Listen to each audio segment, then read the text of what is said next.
It is 10:01. Good morning. I'm Jonathan Schaefer. Brian Kelly is leaving Notre Dame to become the next football coach at LSU. The 60-year-old Kelly became the winningest coach in Notre Dame history earlier this season, guided the Fighting Irish to the BCS title game in 2012 and in college football playoff appearances in 2018 and 2020. Bit of a stinker last night for Monday Night Football, but don't tell that to the Washington football team. They earned their third straight win, defeating the Seattle Seahawks 17-15. Seattle on the verge of tying the game with 15 seconds remaining, but Russell Wilson's pass for the two-point conversion was intercepted. As the Titans head into their bye week, they did make a couple of roster moves yesterday. Safety Kevin Byard placed on the reserve COVID-19 list. They placed linebacker Joe Jones onto the active roster from the reserve COVID list and released quarterback Deshaun Kaiser from the practice squad. College basketball yesterday, Vanderbilt men routed Mississippi Valley State 75-36. For all your foundation repair and waterproofing needs, visit USSTN.com. Breaking news at once on your home for the Titans and the Vols. This is 104.5 The Zone.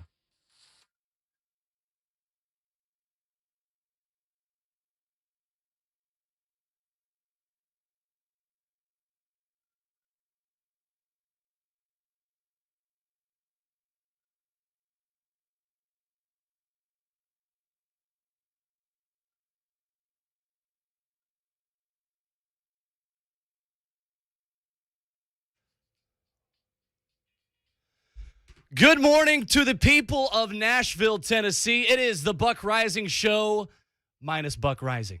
Alongside News 2's Kayla Anderson, I'm Will Boling, Jonathan Schaefer, Brent Batchelor behind the glass this morning. There is lots to discuss across the world of sports, and we've got 3 hours to do it right here with you. 615-737-1045 is our number. As the coaching carousel becomes a dumpster fire, the Titans head into the bye week.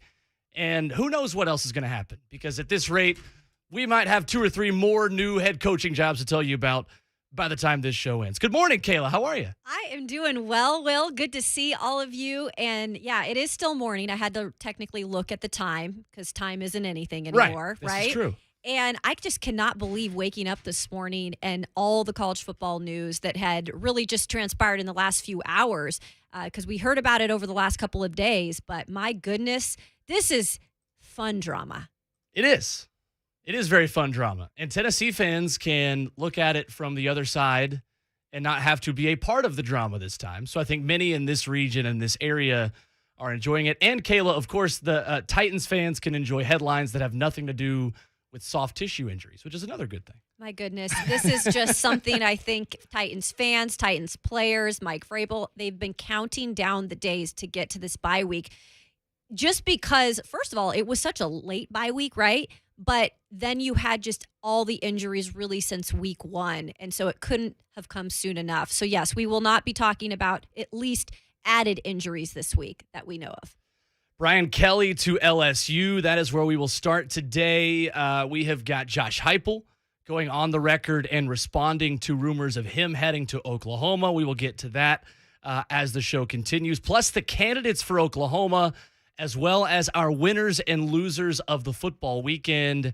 And we could take this anywhere between the world of college football, the NFL fan bases could be on watch here for the winners and losers of the football weekend. But it is rare, Kayla, that we have a Tuesday show where we don't start with Monday Night Football with the Redskins or the Washington football team last night, the Seattle Seahawks. And it was a good time to kind of have a boring Monday night game. Yeah. Because the college football world kind of exploded during the Monday night game last night. It did. So all the reports, we had already known about Lincoln Riley going to USC, and he held his presser yesterday. But then it was the news we found out late last night during the Monday night football situation right before it that LSU was really, really looking at Brian Kelly. And at that point, nothing was confirmed. Obviously, it was all just reports, but very valued reports. And I think there were some people that were certainly surprised. While his name has been going around in terms of being interested in this job, he did come to the podium, and I'm going to let you say specifically what he said, but he went to the podium the other day and pretty much said, you know, in all terms, unless I'm getting paid $200 and something million, I'm not going anywhere. And then now we saw reports and now it's official. So it was very interesting. You just have to know nowadays, no matter what a coach tells you when they're sitting in your family room, you just can't trust them. You can't. You really can't. College football coaches are the best at this in, for the sake of recruiting, making it seem really, really positive that they're not leaving. Mm-hmm. And then sending a text to their team saying, we're having a 7 a.m. meeting tomorrow. Right. Which is exactly what Brian Kelly did last night. I mean, in the world of Zoom, wouldn't that have been much more efficient at this point? So much more efficient. And I heard the meeting was like 11 minutes. Yeah, come on. What is up with that? An 11-minute meeting to tell a team that, hey, you mean a lot to me and my love for you is limitless. But apparently not, because there's not a limit on what I would have taken to go somewhere else. Team, might I add, Will, that is still technically a team that could make the college football playoff, considering, what happens after this weekend in the conference championships. No doubt about it. So it's unbelievable. LSU always seems to do this with the hires they make on different scales, right? They get Jay Johnson from Arizona for baseball this year. Mm-hmm. Kim Mulkey coming over from Baylor, the new women's basketball coach there. And now Scott Woodward has really the white whale we didn't expect, because a lot of the rumors, the conversation has been about Jimbo Fisher. Yeah. Scott Woodward was a director of compliance with Jimbo Fisher when he was a Saban assistant. Then he goes to Texas A&M, hires Jimbo Fisher to Texas A&M. All of the thinking was, okay, he's going to go get his guy again. Right. We're getting a master's course in ADs leading us one direction and then doing something completely different between USC and LSU over the past couple of days. Yeah, and that's just, it goes to show, like, college football, it's just a money-making machine, right? And it just continues to get more of, like, money side of things. It's all just about the money more than anything. And even with, that's why I think it's great players can at least now benefit on their side, Right. because the coaches sure benefit. The coaches can leave during, after a season or during a season and not have to worry about anything. That's why the portal, I think, is great, because the players also can do that. It's like, because these coaches are setting an example sometimes of it's questionable at certain points. And so at least the players have some freedom now too. But yeah, it is becoming a different world in college football, where you just, year to year, you just don't know what's going to happen with some of these programs. Ed Orgeron, of course, goes 11-11 over the last 2 seasons. Not nearly good enough at LSU. But LSU has now hired a coach in Brian Kelly, Kayla, who is 0-2 against Nick Saban with a margin of defeat of 73-28. 0-2 against Kirby Smart, 1-3 against Dabo Sweeney, 0-1 in home games, obviously, against Luke Fickell, who could be a candidate to replace Brian Kelly at Notre Dame, 3-5 against Michigan, 0-5 in New Year's Six level bowl games. It's a really interesting fit. Yeah, well, I like how you mentioned the word fit, because I think when it comes to LSU, it has to be a fit. And when you look at the coaches that they've had, at least the past 2 coaches that they've had, they're a little quirky. There's something of, obviously with Ed, he is a guy that is born from the bayou. But with a guy like Les Miles, he eats grass. Like, he fits right in down there in Baton Rouge. Like, it was an okay fit. With Brian Kelly, he has a name.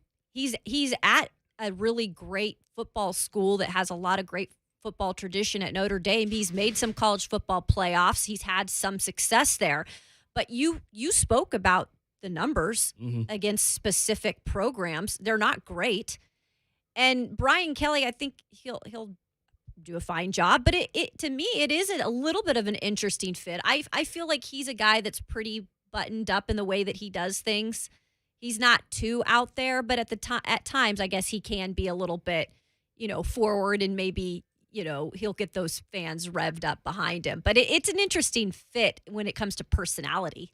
I think you're exactly right. And we see so often in coaching searches that teams overcorrect to the opposite of what they just had. Mm-hmm. And what they just had was a guy that spoke the language of the bayou, a guy who loves his gumbo, loves his mama's gumbo, and go Tigers and all this stuff. And now you go get, I don't think you could get someone more opposite than Ed Orgeron, who's coached at the Power 5 level. Yeah, I would agree with you on that. And I wasn't at Notre Dame. I wasn't at LSU, but from afar, just looking at those programs, very, very different. And at this point of Brian Kelly's career, you have to think, okay, why do you leave a place like Notre Dame where everybody talks about that being one of the places you would go to coach college football, right? The end all be all for many coaches. It's on their dream list. But at the same time, you look at LSU and what it has to offer, and it looks like they're just going to give you anything you want, right? And they're going to give you, if you need upgraded facilities, you're getting upgraded facilities. You also just have the grounds for recruiting. And the biggest thing for Brian Kelly that he didn't have at Notre Dame, that he has now at LSU, is there's not an academic standard as high as there was at Notre Dame. No doubt. And I don't mean to poo-poo LSU.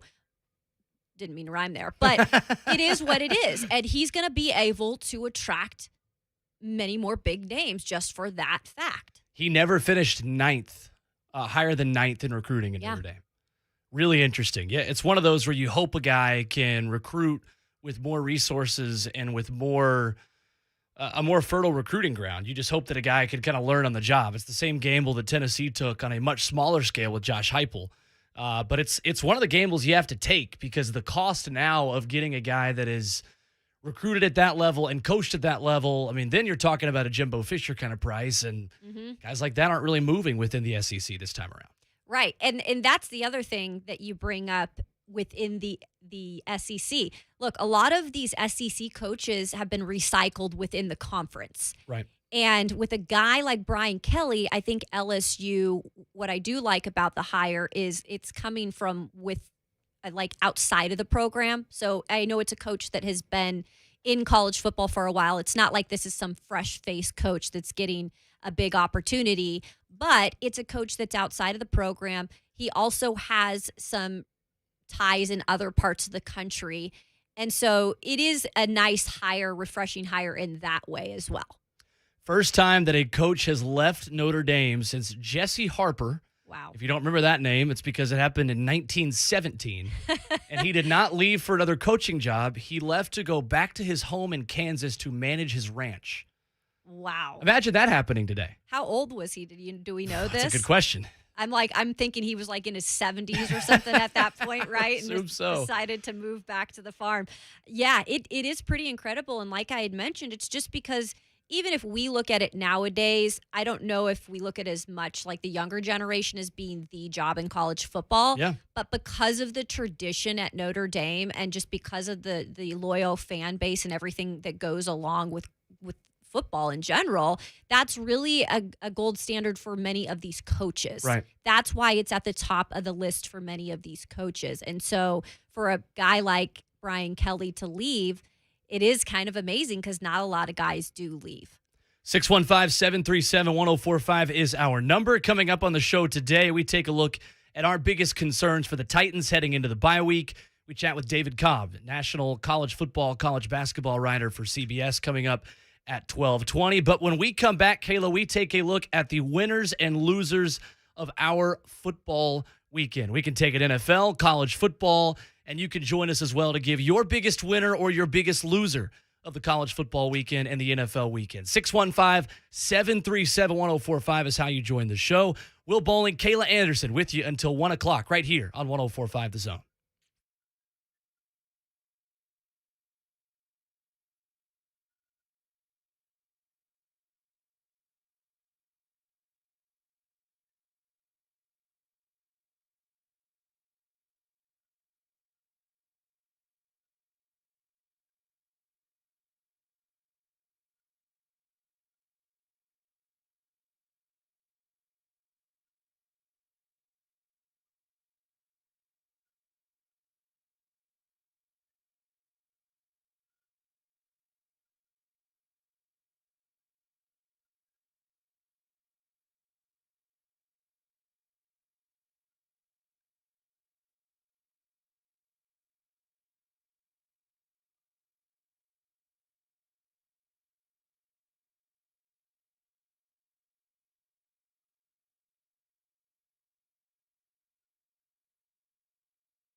Coaching Carousel is rolling, and so is the show right here on 104.5 The Zone. Buck Reising Show filling in for Buck. Will Boling alongside News 2's Kayla Anderson. 615-737-1045 is how you can join the show as we take a look at our winners and losers of the football weekend coming up here in a minute. But Kayla, I like hosting at this time because we hosted last week, 6 to 10, filling in for J. Martin Ramon, and the first 2 hours of that show, nothing really breaks. No. Unless there's an agent that leaks a roster move in the NFL. You kind of prepare a show and then you do it. Mm-hmm. This show, we have no idea what all is going to break. And now Chris Lowe saying that Penn State defensive coordinator Brent Pry has agreed to a deal to be the next coach at Virginia Tech. Yep. I'm going to set the over-under at coaching announcements at 2.5 for during this show. Yeah. There's one.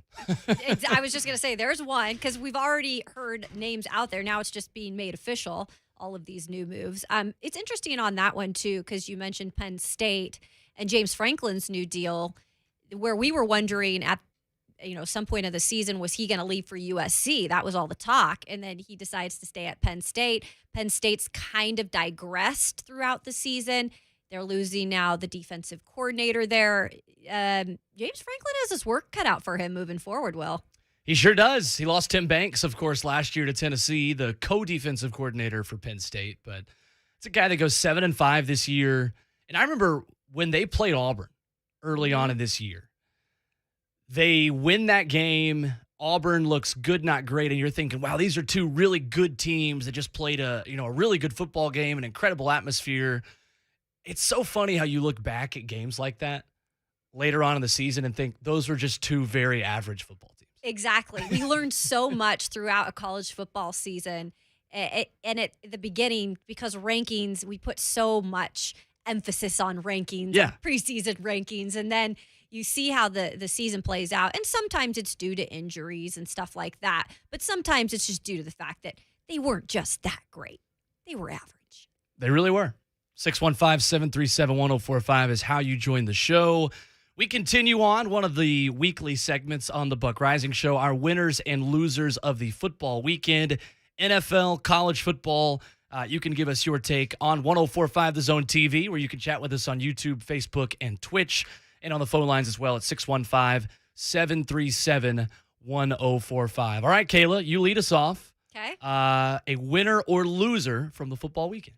Okay, so I am going to go with a loser. Okay. In the NFL specifically. Perfect. So I think a lot of people are either on the one side of this or the other side. So you're either pro Cam Newton or you're, against Cam Newton. I am actually in the middle. I don't dislike Cam Newton, but I also don't think he does a lot to help himself overall when it comes to what people think about him. And it's never really gotten better throughout his career. But Cam was self-proclaimed back. Just not this last week, but the week before. Very self-proclaimed back. Yes, I'm back. You guys all saw what happened. It's been trending on Twitter all the time. But anyway, so then he had a good game, that first game back with Carolina and reunited. And then this past week, let's just say it took a turn for the absolute worse. And so I'm going to read off this here. Cam actually ended up just completing 3 of 15 pass attempts. He threw 2 picks in the first half alone, one of which set the Dolphins up for great field position and led to a Tua Tagovailoa touchdown pass, okay? Not only was Cam's 23.8% completion rate the worst of his career, it was one of the worst quarterbacking performances in memory. You know what the other one was? I don't know if you'll even know who this quarterback is. Will. Okay, hit me. Mr. Joey Harrington, who went 5 for 22 for the Lions in 2004. Former Oregon State Beaver as well, plays the piano very well. I love that. That note is very important. No, I remember him very vaguely, but yes I remember him. So let's just say, talk about a bad weekend, the worst of the weekend, right after you claim you're back and then you put up, or I should say, you don't put up a performance. That stinks. It was the Patriots Cam Newton that was back, after all. It was not the Panthers Cam Newton that was back. This was or the Auburn Yes, Cam Newton. right. Goodness, I remember that guy coming to Titans training camp. This would have been 2017. Okay. When the Panthers had joint practices with the Titans. Yeah. And that dude could not have been more about talking to fans while there's practice going on. The backups are in, and he's just turned around paying no attention to what else is going on in practice. Right. Just imagine the way Ryan Tannehill is engaged in what's going on in practice and is a leader and is kind of the guy in that locker room. And Cam was the exact opposite. Yeah. I mean, he's talking with fans, he's joking, he's laughing with the defense, he's talking with guys that are also on the sideline. Guy has no attention whatsoever what's going on. Well, that's what's so hard about why he's such a polarizing guy, because I think you either really like Cam because he played at Auburn and you're an Auburn fan, and I'm speaking for my husband in this point of it. Okay. Or you just really like that outward personality. Right. And if you don't like Cam, you're a person who doesn't really like the outward personality because it detracts from the actual team and it is distracting. So that's why I think it's so polarizing with him. I'm not saying that he's not a fun guy and that people don't like him because he doesn't have a personality. He does have a personality, and sometimes that is fun, but sometimes it's too much. It's kind of like if Peyton Manning was kind of a prima donna. That's how Tennessee fans would feel. Like Peyton Manning is such a good ambassador for Tennessee that you feel like Cam Newton should kind of be that beloved, I say Heisman winner. Obviously, Peyton's not a Heisman winner, but that beloved figure that's your quarterback that led you to the top of the mountain. But there is that piece of his personality that does kind of split even the fans that were the most devoted fans back in 2010. It's so interesting. The way he kind of acts and the way people, even his biggest fans, are like, okay, this is not the same guy anymore. Well, and you just really quick on one more note on Cam, you wonder, like, there's points in people's careers where they get humbled. And a big point that I'll make with this is Lane Kiffin. Lane Kiffin was certainly humbled because, let's all face it, Lane Kiffin did not have many fans after leaving Tennessee the way he left it. Right. Okay? But Lane Kiffin went to the Hard Knocks School of Coaching under Nick Saban, and he was humbled. And while him and Saban butted heads, he respected Nick Saban for what Nick Saban is, and that is the greatest head football coach, at least right now, and I think of all time. No doubt. When it comes down to it. And so Kiffin grew up under Saban, but Kiffin didn't lose Kiffin's personality. And that's why I always wonder about Cam. Like, you feel like he's been humbled, but I think he's still Cam. Like, you can be humbled and still have your personality and probably benefit more from that. I think that's fair. So that's a good one. No doubt about it. 615-737-1045 if you want to jump in on the conversation.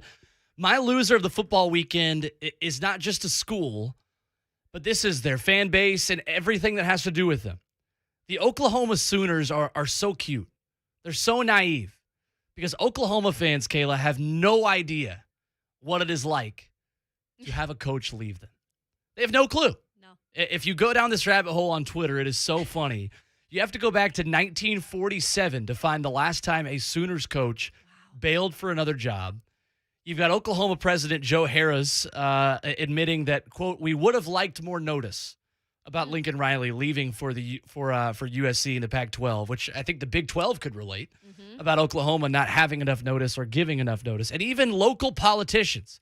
Clark Jolly on Twitter, a local politician, runs to twitter.com to say, for those upset that Lincoln Riley is moving to USC, be comforted that he will pay $58,227.85 in income taxes, plus 12.3, to the point, to the decimal, 12.3% of the amount over $599,012 for the privilege of living in California. That's compared to $255 plus 5%. I'm boring you at this point. This is a local politician giving the dollar amount and the cents and the percentage of his taxes that he's going to have to pay because he's so angry that a coach would leave Oklahoma to go coach and have these exorbitant taxes in the state of California. Oklahoma, let's take a deep breath, unclutch those pearls just a little bit. Tennessee has been in a bigger dumpster fire this calendar year than this, much less over the past decade, where this has happened 5 or 6 times in about 3 different sports. So Oklahoma fans, you are my loser of the football weekend. You have no idea how any of this works. No. And unfortunately, this is what happens when some of these programs experience something like this for the first time, because we're so far ahead now in terms of many programs having experienced this and having to know what they have to deal with. And then there's that rare gem in Oklahoma, like you mentioned, you just said it all, that doesn't know how something happens like this. And so this is the reaction. This is the real reaction. It's not even fabricated. Like, this is the true reaction of these people, because it's never happened to them before. And that's why I think it could get a little difficult, because they haven't dealt with this. They're not used to coaches leaving them just to leave them, not because they got fired. And so now it's like, okay, what do we do? Because we've still got to sell Oklahoma as being one of the premier programs in the country. And I'm not saying it's not a premier program. I mean, it is still a huge brand, but there's so many other programs now that are kind of getting ahead of it. And, Sure. And a big reason is because it's been in the pack, or it's been in the Big 12. It will be moving to the SEC, but right now it's almost like it's bad timing. Yeah, no doubt about it. I feel like we had two pretty unprecedented changes from legends at their schools to the next guy. And what I mean by that, Ohio State goes Urban Meyer to Ryan Day. They don't miss a beat. Yep. Oklahoma goes Bob Stoops to Lincoln Riley. They don't miss a beat.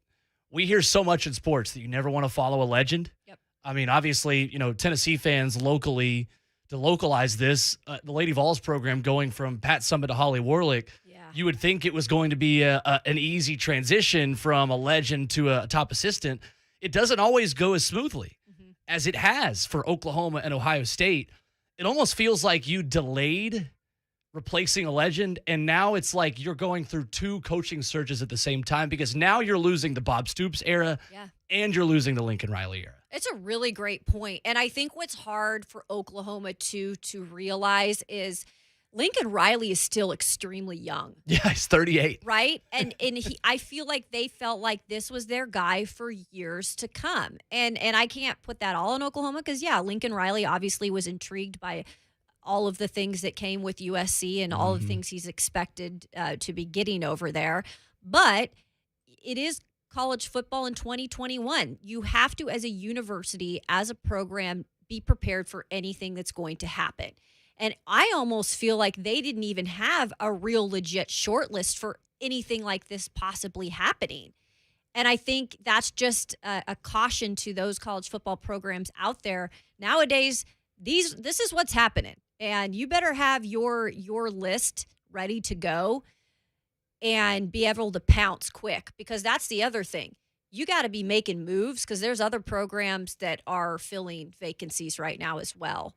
No doubt about it. It is a crazy coaching carousel. We said this last year, and last year's was pretty crazy too, with Tennessee, with Auburn, with Vanderbilt, with everything going on in the SEC. This one might trump it, and it is nowhere close to being done yet all across the world of college football. So, Kayla, this was my favorite tweet, my favorite post by Oklahoma fans. This was courtesy of Message Board Geniuses on Twitter, which is now an automatic follow for me, because message boards is where hopes and dreams and logic and good ideas go to die across the world of college football. An Oklahoma fan writes, and I believe this was a 247 Sports Oklahoma message board, said, "I've been trying to decide over the last hour. So far, I have 5 reasons why Lincoln Riley is worse than Satan." Oh, boy. 5 reasons why Lincoln Riley says Satan doesn't hide who he is. So you know what you're getting. Okay. Satan isn't afraid of competition. Huh. Interesting. Even though they are both going to hell at this point, Satan is less whiny. Interesting. 4, Satan is more decisive, and Satan wouldn't live in California. That's my personal favorite. Wow. An Oklahoma fan so things are going well in Norman, Oklahoma right now. Yeah, things are crumbling. Very logical, very just measured response. And I told you a story really quick before the show, Will. I said, look, a lot of people don't know exactly what Oklahoma fans are like, because I think some fan bases, we know what the fan bases are like, okay? So my one experience firsthand with Oklahoma fans was back when Washington State, where I went to school, was in the Rose Bowl with Oklahoma. And this was way back in the day, so you can figure out my age on your own.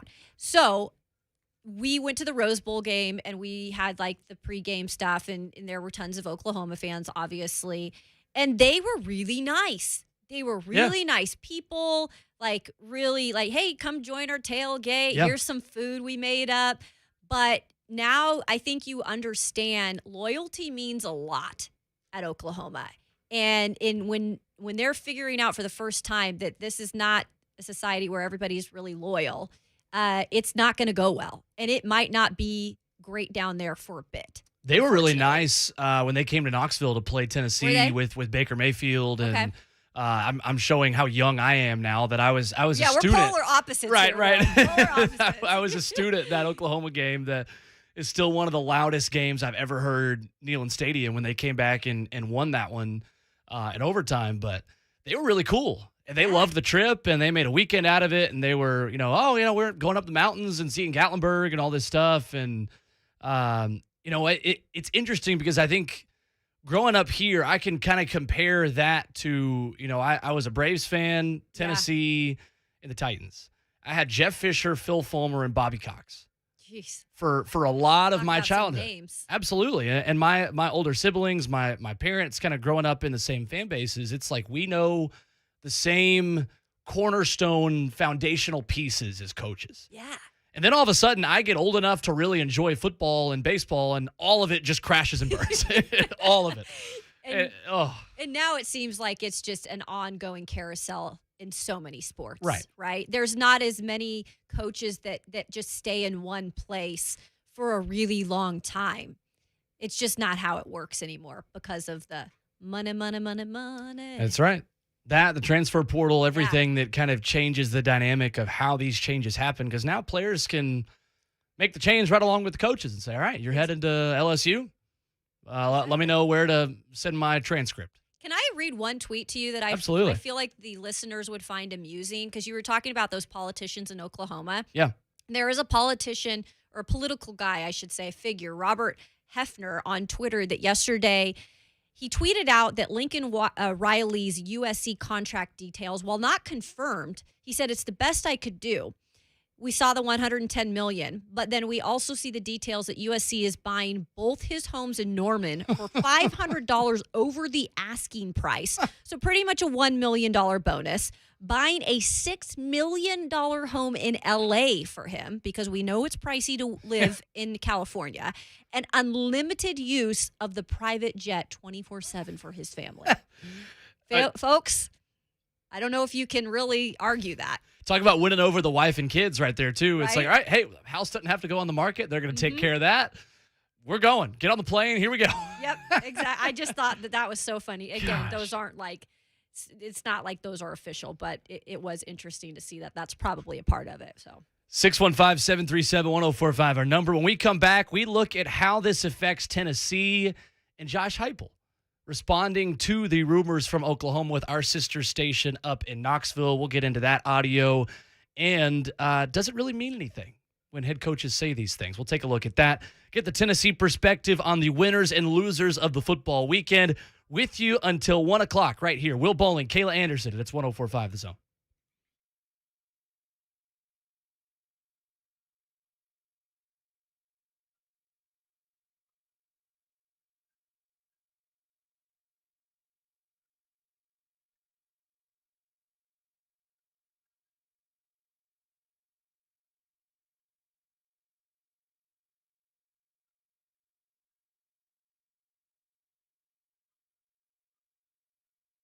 Do you really want to go through another year with that awful joint pain? I'm begging you, don't do it. Resolve right now to get yourself moving again for 2022. Hey, it's Buck Reising.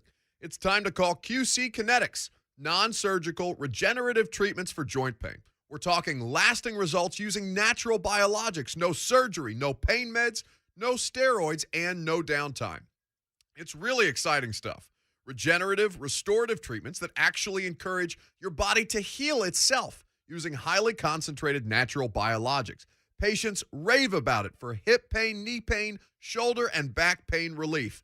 Do not let them give you steroids, and don't let them tell you surgery is your only option. Get a free second opinion at QC Kinetics. Do it now and imagine life in 2022 without pain.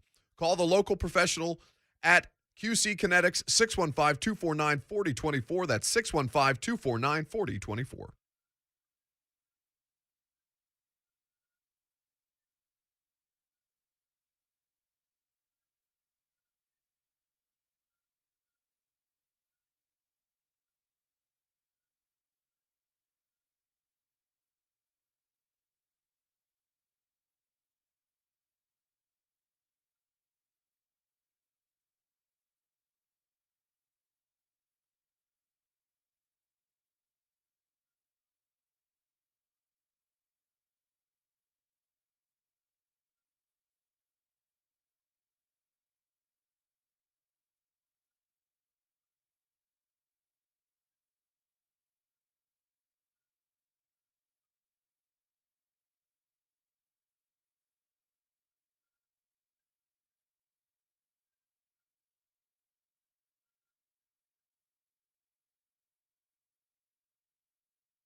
Will Boling, Kayla Anderson with you, filling in for Buck Reising here on 104.5 The Zone. I feel like I should go into my This is like deep intense. PA announcer voice. Starting at guard from Washington State, Yes. Kayla Anderson. I like this. I love it. I could say Klay Thompson because actually That's Klay right. Thompson, There you go. he's a claim to fame. Yeah. A There in claim Washington State. to fame. Oh, gosh. That was bad. 615-737-1045 if you want to join in. talking about Oklahoma and how their fans just have no idea how to act right now in the middle of a coaching search. Obviously, Josh Heupel is a guy who has been connected to Oklahoma. Reports yesterday here on this station, Chris Lowe on 3HL saying he would be surprised. I think everyone has kind of prefaced this, Kayla, with you never say never. Right. And at Tennessee, you really never say never. But it isn't really a fit based on how Josh Heupel's tenure at Oklahoma ended with Bob Stoops, he's reportedly not talked to since. Which is crazy. Insane. Because what Josh Heupel meant to Oklahoma. Yeah. And what he was able to do for them. And so that is the awkwardness that comes along with it. And we've obviously heard Heupel's name thrown around there just because of the ties. Uh-huh. But there's not a lot of serious talk that has been surrounding that. And I think a big part of it is you look at Josh Heupel, and Tennessee is a huge brand. Absolutely. I mean, Tennessee is a national brand. Now, has it been as relevant in the last, several years? No, not as much, because there's just been so much turmoil and turnover there. But it's not saying that you can't make it that again. Yeah. And I think Josh Heupel probably knew going into this job when he took it that there was an opportunity for him to do really big things there. Then you see what he's been able to do in 1 year. And I think it's surprised a lot of people. Maybe some people it didn't surprise. But with the overall success that he's been able to have, and with it just being something where it feels like he has the keys to the car there, and he's been given what he needs to recruit, and they've been getting some good guys in, why would you leave? Yeah. And try to start that all over? And you've got an AD that has not only trusted you at one place, great. but two places. And he's great. And Danny White's phenomenal. Yeah. It really feels like there are adults running Tennessee athletics on all fronts for the first time in a little while. I think we thought that with Philip Fulmer as athletic director as well, and no disrespect to him, but obviously Jeremy Pruitt didn't really work out. So that's what we have to go off of the way Philip Fulmer, Jeremy Pruitt, and that entire athletic department was run with them at the helm. Danny White just has experience and a proof of concept of how to fix and how to rebuild something in multiple places. If you just watch Danny White at any press conference that he's held, he gets it. He gets it. And it doesn't take you long to figure out that he gets it. Right. And so that's a great point, that you feel like Tennessee athletics, they're all now sitting at the grown-ups table. Yeah. We just had Thanksgiving. I remember sitting at the youth table for That's many years. They're sitting at the grown-ups table now, while I think Oklahoma is maybe going to be in an opposite situation, not saying that they don't know what they're doing, but they've not been put in this situation many times before. 615-737-1045, our number. Earlier today, Josh Heupel was on our sister station, Sports Radio WNML, the sports animal in Knoxville.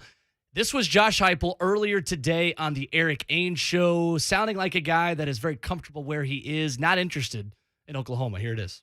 For myself and my family, we absolutely love Knoxville, and we came to Tennessee because of the power of the T, believed in the power of the fan base, and the opportunity to build something extremely special. It's a program that's top 10 in the history of college football, wins, first-round draft picks, and had been through, some uncertainty in recent times, but we love being in Knoxville. That's home for us. I love being in the building with our staff and our players, and I feel stronger today than I did 10 months ago when I first took the job about what we're going to be able to do and how quickly we're going to be able to get there. I know we're building a championship caliber football team and program, and excited to continue on that venture with our current players and staff.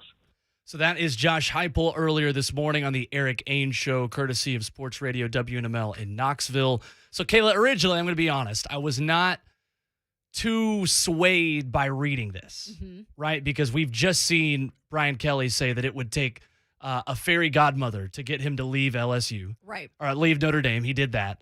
Lincoln Riley basically yelling at reporters doing their jobs, which I'm never a fan of, saying, I'm not going to be the coach at LSU. Well, he was right about that. He goes to USC the next day. But this tweet from Eric Ainge afterwards actually kind of puts me at ease a little bit more, responding to a guy saying, this isn't totally a no. Eric Ainge responds and says, Heupel asked for the interview, not me. That's Wow. a no. That's a great point.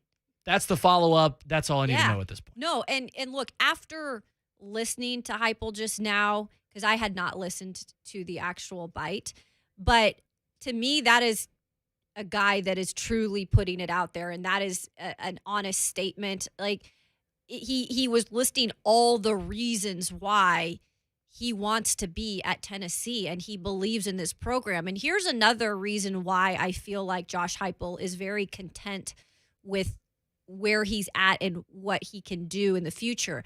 Every press conference that I've watched this year after a Tennessee loss or win, he pretty much starts it off by thanking the fan base. Yeah. And he does. I think that's really telling because that's such a big part of college football, and knowing that you have the support from your fan base. And Josh Heupel has made sure to, talk about that throughout the season and just how great the fan base has been.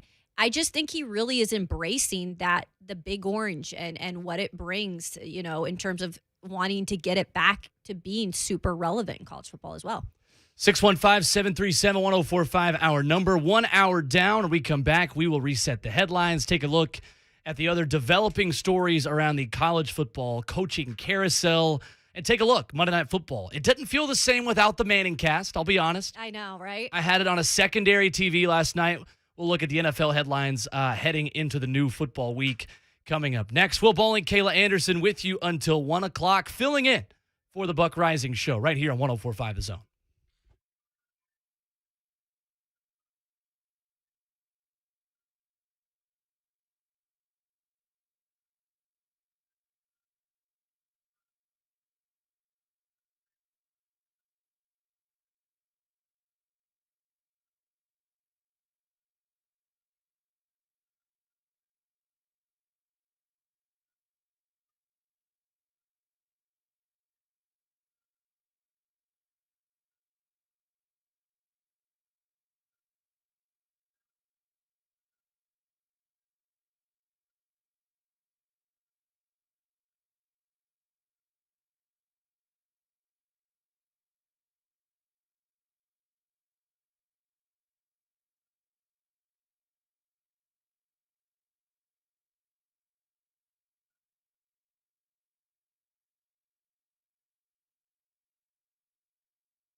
It is 11 o'clock. Good morning. I'm Jonathan Schaefer. With rumors swirling around about Oklahoma's coaching search, Tennessee head football coach Josh Heupel, a former Sooner, says he's very happy in Knoxville. You know, for myself and my family, we absolutely love Knoxville, and we came to Tennessee because of the power of the T, believed in the power of the fan base, and the opportunity to build something extremely special. That was Josh Heupel as a guest on the Eric Ainge Show this morning on the Sports Animal in Knoxville. Heupel led the Vols to a 7-5 regular season, is preparing them for an upcoming bowl game. Brian Kelly leaving Notre Dame to become the next head football coach at LSU, and when you hear the money, you would have taken the job too. Kelly has agreed to a 10-year, $95 million deal that also includes incentives. He will be officially introduced at a news conference tomorrow at noon. Virginia Tech zeroing in on Penn State defensive coordinator Brent Pry as its next head football coach. The 51-year-old Pry would replace former Hokies coach Justin Fuente. College basketball tonight, Presbyterian at number 13, Tennessee, taking on the Basket Vols. Tip-off at 6 o'clock, courtesy of the Vol Network. Nashville Predators host the Columbus Blue Jackets tonight at Bridgestone Arena. Puck drop at 7. For all your foundation repair and waterproofing needs, visit USSTN.com. Breaking news at once on your home for the Titans and the Vols. This is 104.5 The Zone.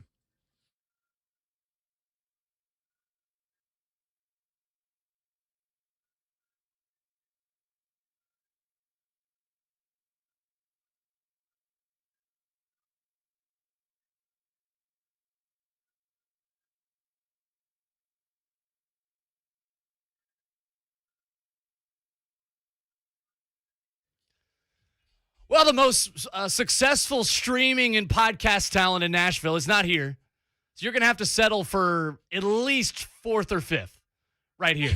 Filling in for Buck Reising all week, I'm Will Boling. Our guest host today, News 2's Kayla Anderson. Kayla, 1 hour down, 2 to go. Show's flying by so far. How are you? It is. I am doing great. Well, I hope all the listeners out there are having a great day. It is beautiful in Nashville, by the way. It is. I mean, my goodness, folks, we are like reaching December almost, and it's sunny. Don't be complaining because I know there's some places and it's cold. This is the November weather of why I love Nashville. Yeah. This is the way it should be.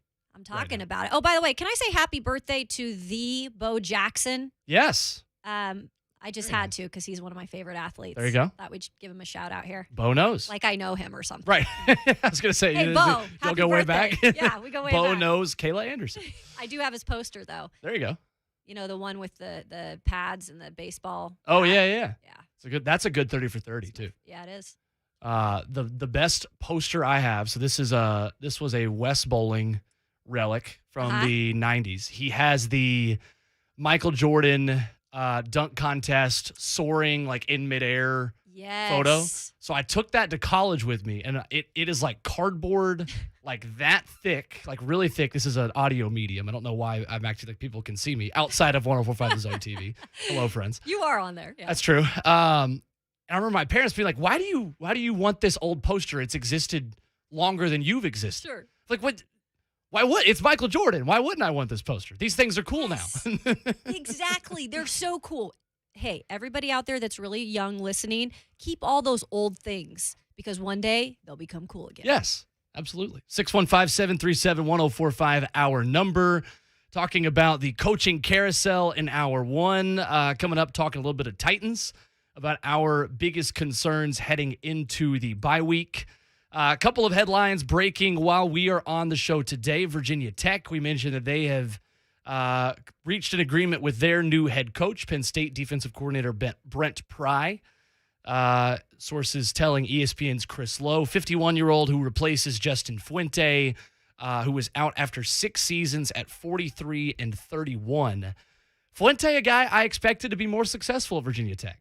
Yeah, I think it's another program where clearly it's a Power 5 program that has had success, has great, tradition when you look at maybe not as long as some of these other programs. But, I mean, everything you hear about Virginia Tech, it's good. And the fan base is awesome. They've got some really cool traditions there, football traditions.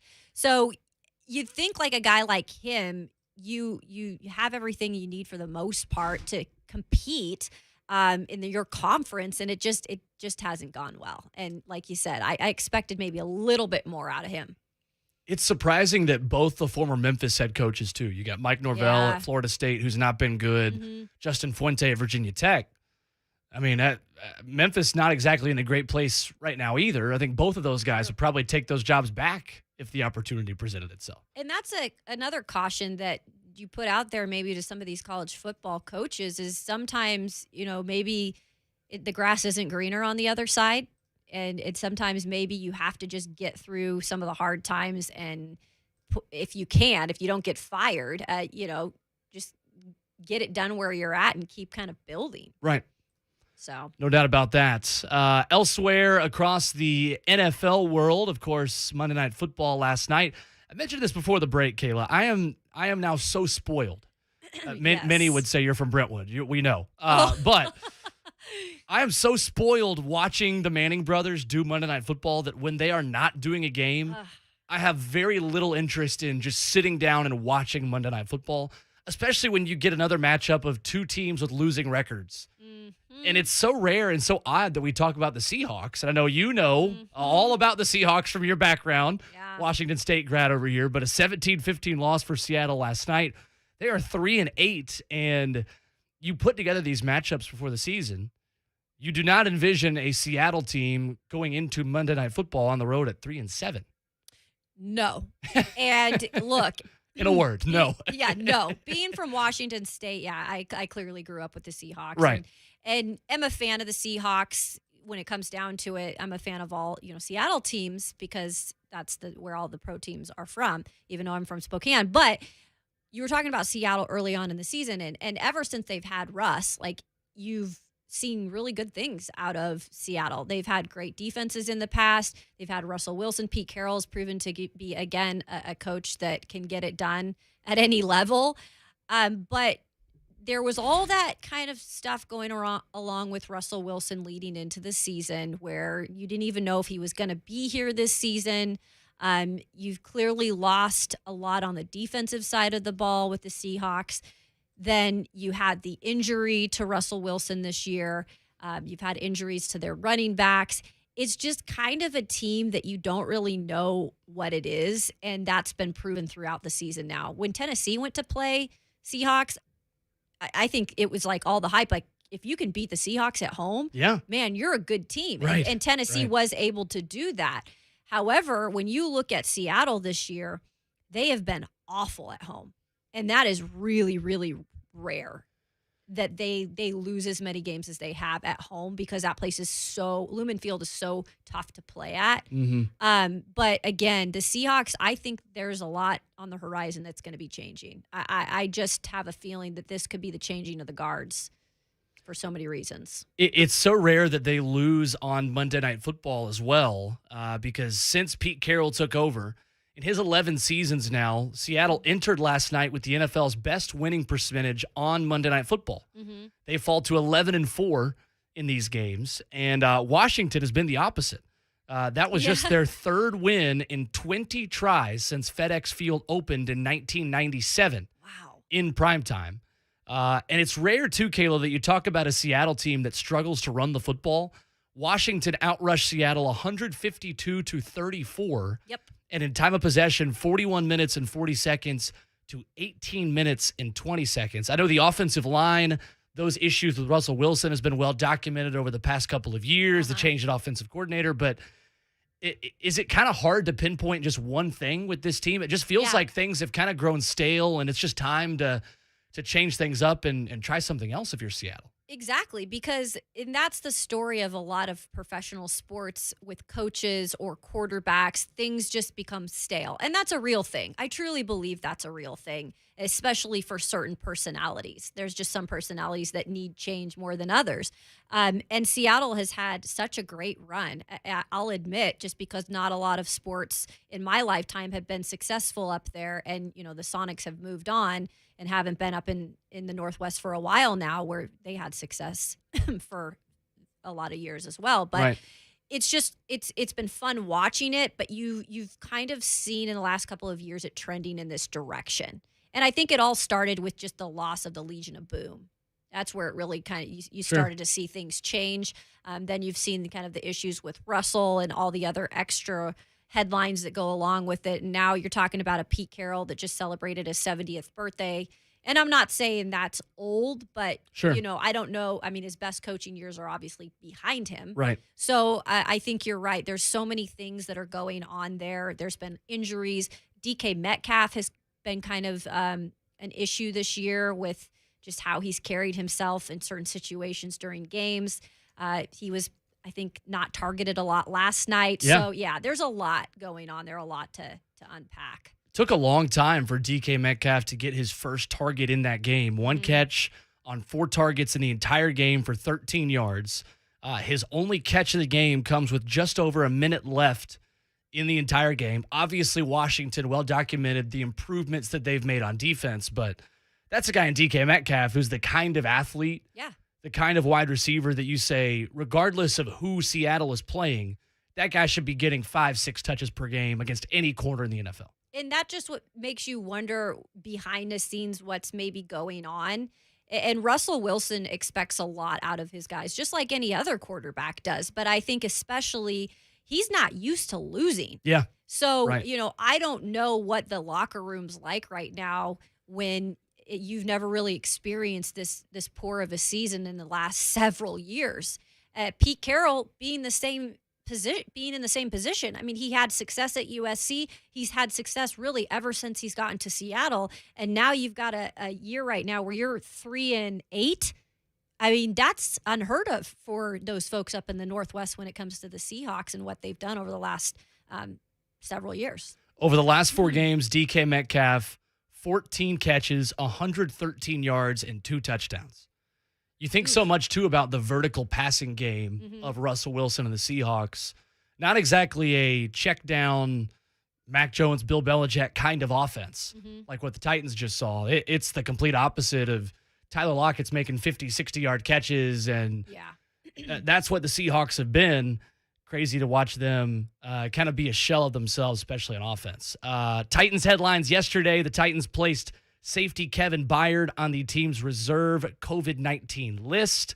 They activate Joe Jones from the reserve COVID list. They waive Deshaun Kaiser from the team's practice squad. Another roster move, another thing that, albeit in a bye week, I guess if there was a time where you're going to have to put someone on the COVID list, it would be now, but still, Titans fans are shaking their heads everywhere. Because I think it's just the fact that in the last ever since Derrick Henry's been out after that Colts game, so about 4 weeks, it's just been, I feel like, negative headlines. And not because we want them to be negative, but you're not going to look at injuries as being positive headlines. And everything that I tweet about after a Titans availability or a Titans practice or a Titans game, unfortunately, it's been majority based around injuries or losing players to, IR, which is more of a long-term situation. And then there's been the COVID issue the past couple of weeks, too, with random players landing on that. So there just hasn't been a ton of positivity that we've been able to put out there when it comes to the Titans. But that doesn't mean that there's not going to be good stuff to happen in the future. It's just everybody goes through rough times. And unfortunately, this is one of those times for the Titans. But they've reached the bye week. I will tell you right now, these guys are so thrilled to have finally reached it. I mean, this has been a long time coming just with all the injuries. It's a late bye week when you really look at it overall. But with Kevin Byard landing on the COVID-19 reserve list, first of all, he is vaccinated. So he'll be like, that's a good sign that, he'll be okay in terms of that for the most part and be ready to be back for that Jacksonville game. So that will give him plenty of time. So coming up next, Kayla, we take a look at one big worry going into the bye week. It can be the running game, the offensive line. Mine is going to be on the defensive side of the ball. Okay. And when we come back, we dive into where the Titans most need to reset going into the bye week that officially begins over the past couple of days. And you can join us as well on the phone lines at 615-737-1045. Is there one big concern for you heading into the bye week for this Titans team? What's the biggest thing that needs to change as this team hits the reset button before they host the Jacksonville Jaguars coming out of the bye week? 615-737-1045. Will Boling, Kayla Anderson with you until 1 o'clock right here on 1045 The Zone.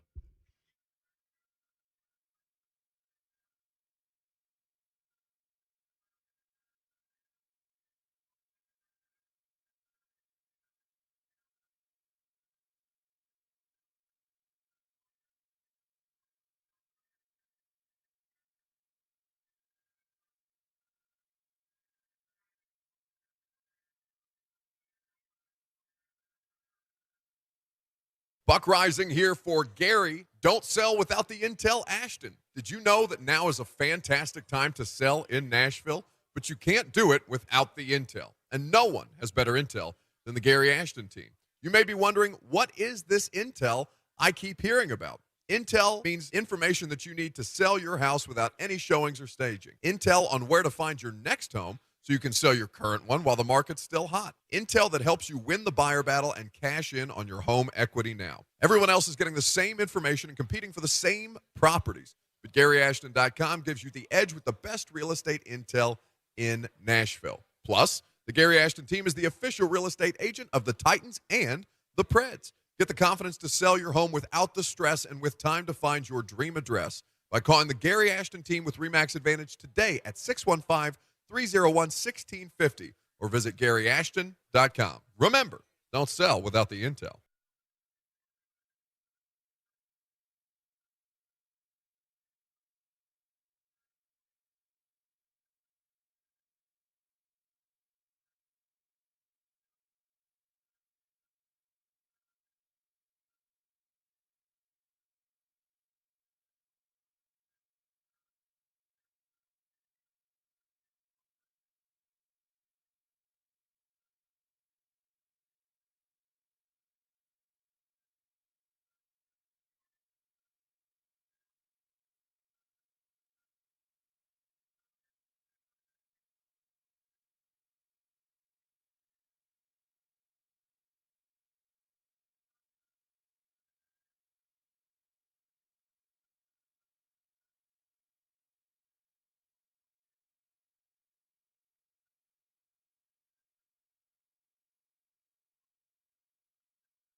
Bye week time for the Tennessee Titans and lots of concerns to choose. You can join us on the phone lines to give your biggest concern for this Titans team heading into the bye at 615-737-1045.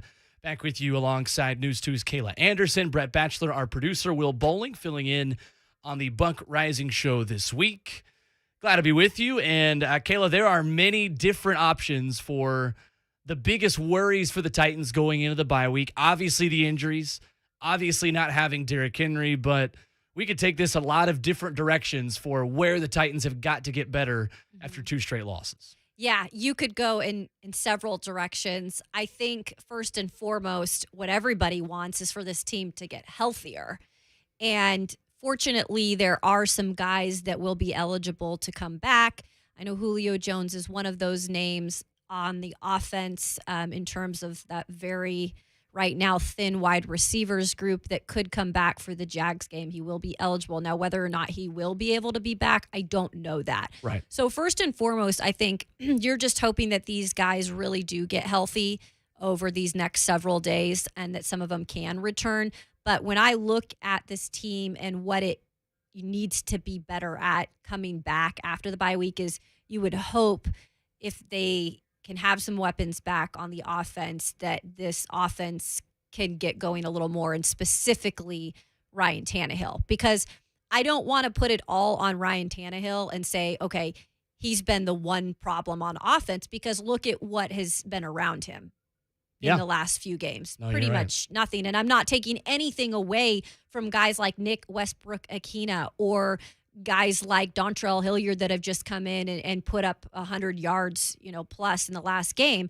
But it is what it is. Like, Ryan Tannehill was good, and because he had Derrick Henry to complement him. And I'm not saying it was all Derrick Henry. Like, they complemented each other extremely well, and it made this offense really what it was over the past couple of years. But they just continue to lose players, and more is being put, I think, on Ryan Tannehill's shoulders. And I think he's putting a little pressure on himself when it comes to things. And then you're seeing him not take care of the football. And what needs to be fixed more than anything is cleaning up the offensive side of the ball. They've got to play clean games, and they haven't been able to do that. Well, because we've seen the interceptions. That was the storyline of training camp, too. Yeah. You're right. This is something that's been going on ever since the Titans rolled out an offense that didn't have Arthur Smith as the offensive coordinator. And it has been the identity of this offense this season and over these past 2 games, with this team having the 4 interceptions against Houston, the 4 turnovers last week against the New England Patriots as well. It has been a big concern, and that is certainly, I think, the one we're going to hear the most about from people as we kind of open this up to the phone lines and on Twitter as well. 615-737-1045. Your biggest concern for the Titans. Leading us off is Bam in Nashville, giving us his biggest concern for the Titans. What's going on, Bam? Hey, how you feeling, man? Everybody all right? We're good. We're good, Bam.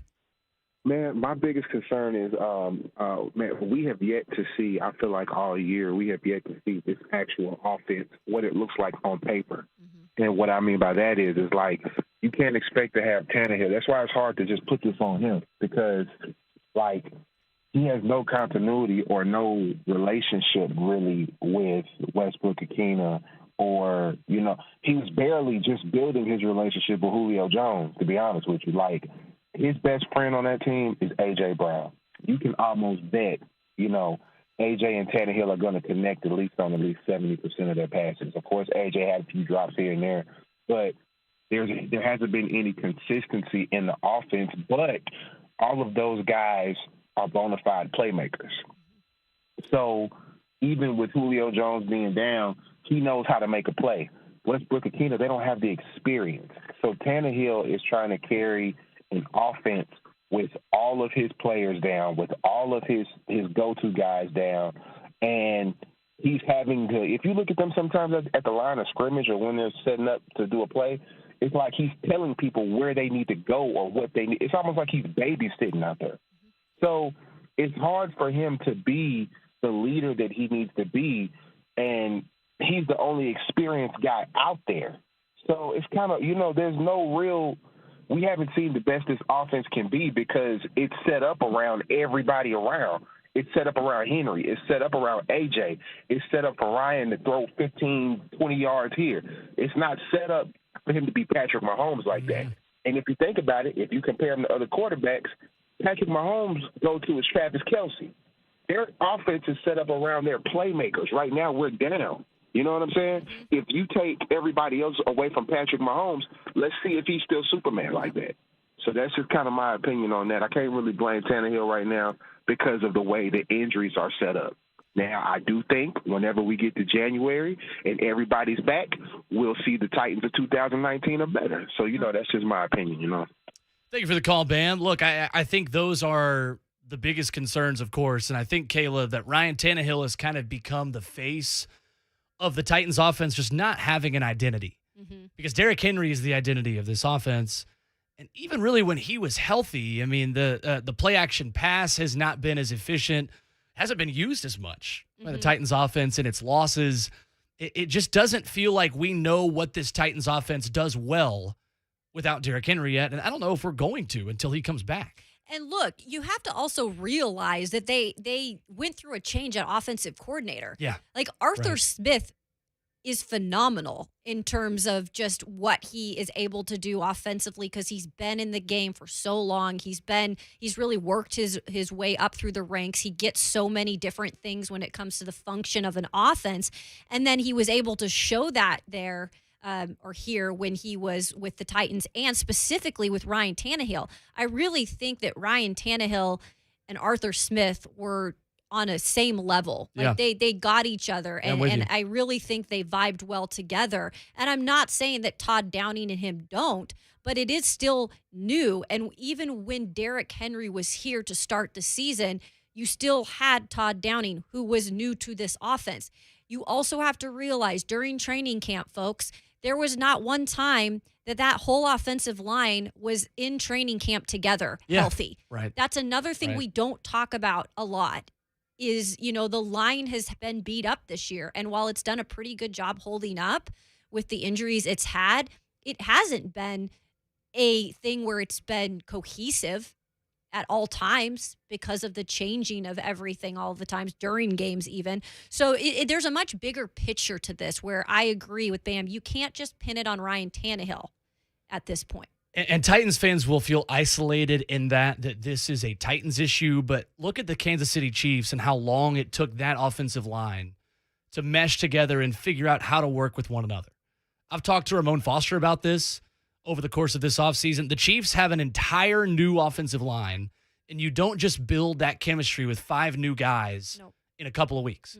It took the Chiefs until that loss to the Titans to really wake up and figure out how those guys work together, and Patrick Mahomes getting used to those guys. So this is not simply a Ryan Tannehill issue. It's the fact that this was the worst possible year to have a Derrick Henry injury. Exactly. When you have a new offensive coordinator, when you have so many new pieces at the wide receiver position who weren't all healthy at the same time either. Absolutely. Over the course of training camp, we talk about at a micro perspective how the Texans' loss was a perfect storm of bad play calling, of bad quarterback play, of bad weather, of Derrick Henry not being out, and you lose A.J. Brown in the middle of the game, and all of these issues coming together to create one bad loss.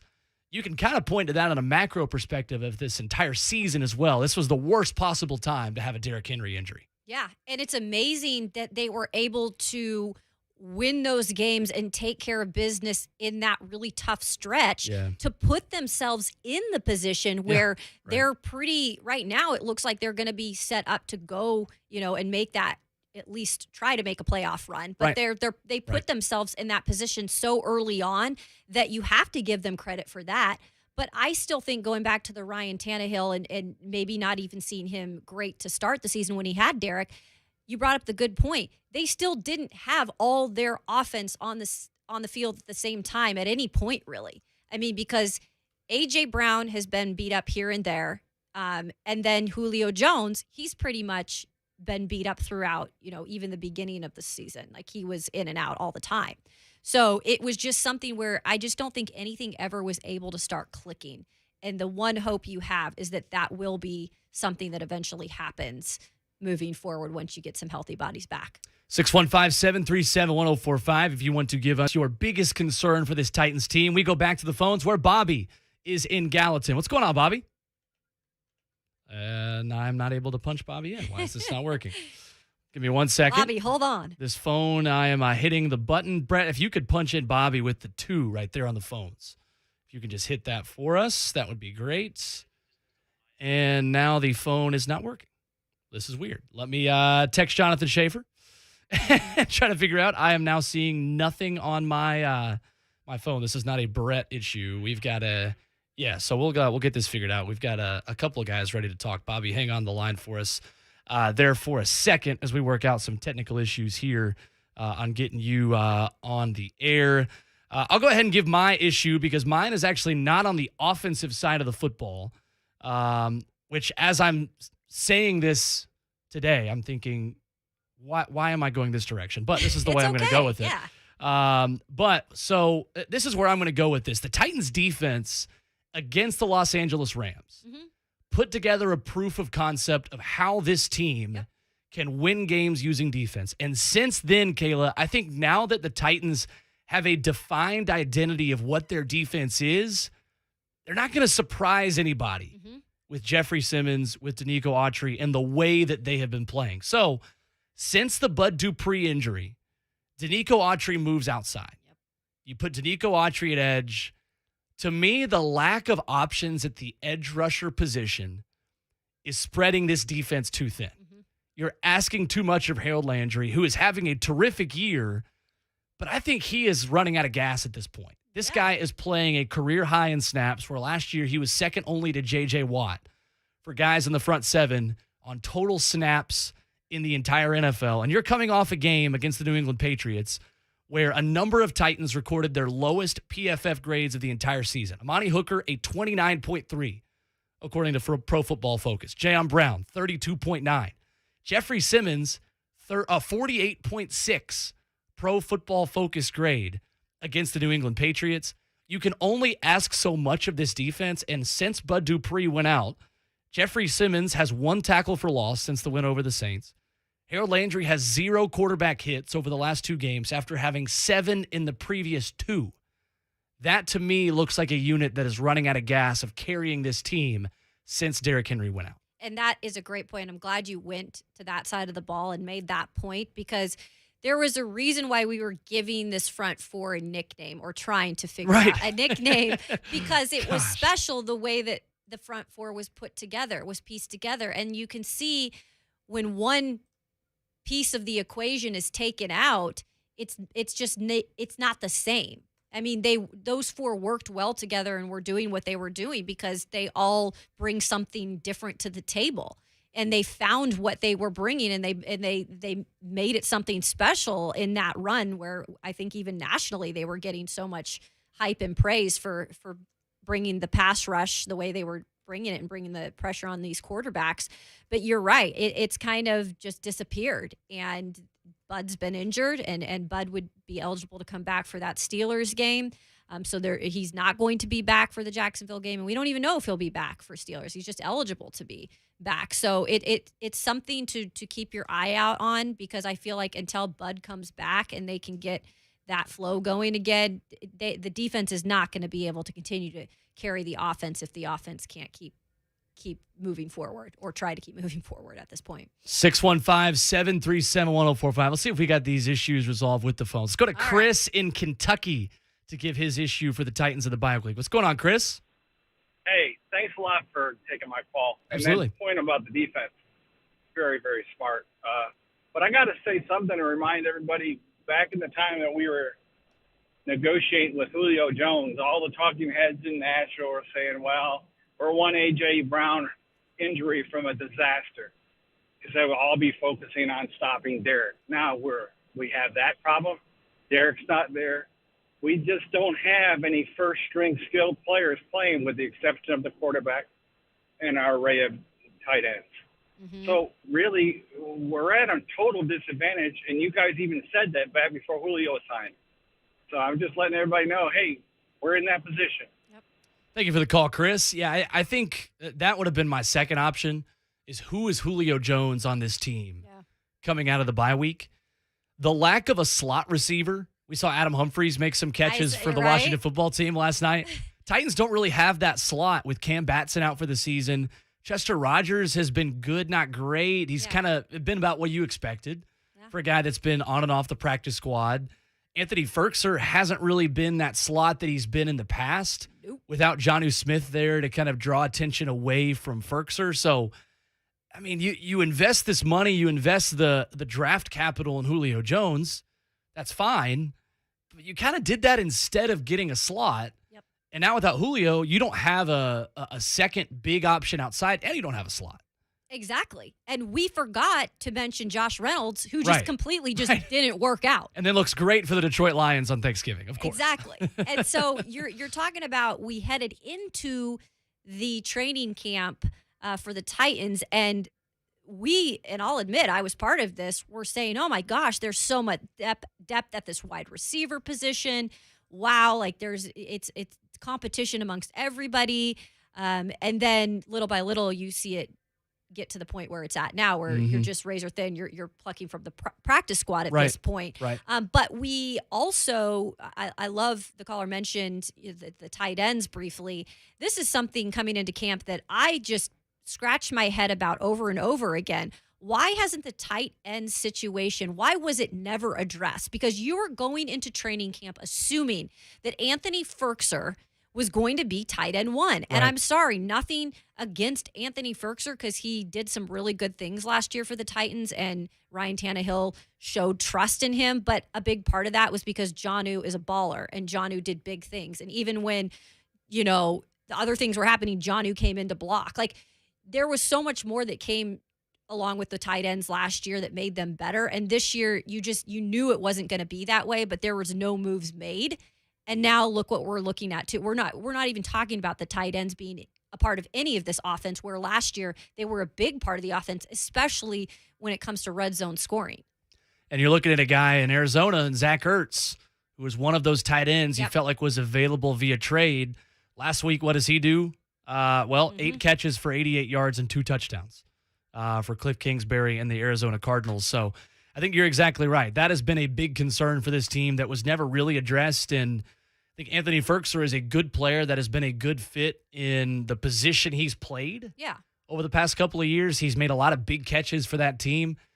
Hasn't really been able to step up and be the guy at tight end one over these past couple of weeks. And granted, he hasn't had the weapons around him to kind of attract the attention and help him be an option for that team in the slot. 615-737-1045. After the break, we take more of your calls. Scott in Nashville will lead us off when we come back. What is your one big concern for the Titans heading into the bye week? We talked a little bit of defense, a little bit of offense. We'll get more of your thoughts coming up next. Will Boling, Kayla Anderson with you right here on 104.5 The Zone.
Buck Reising Show on 104.5 The Zone minus, Buck Reising.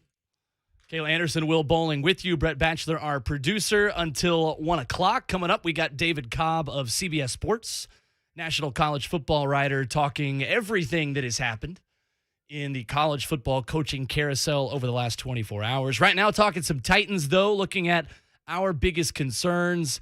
Kayla talking about the turnovers, about Ryan Tannehill. I'm going on the defensive side of the ball, where the front seven looks like they're kind of out of gas right now. You can join us at 615-737-1045. We go back to the phones where Scott is in Nashville. What's going on, Scott?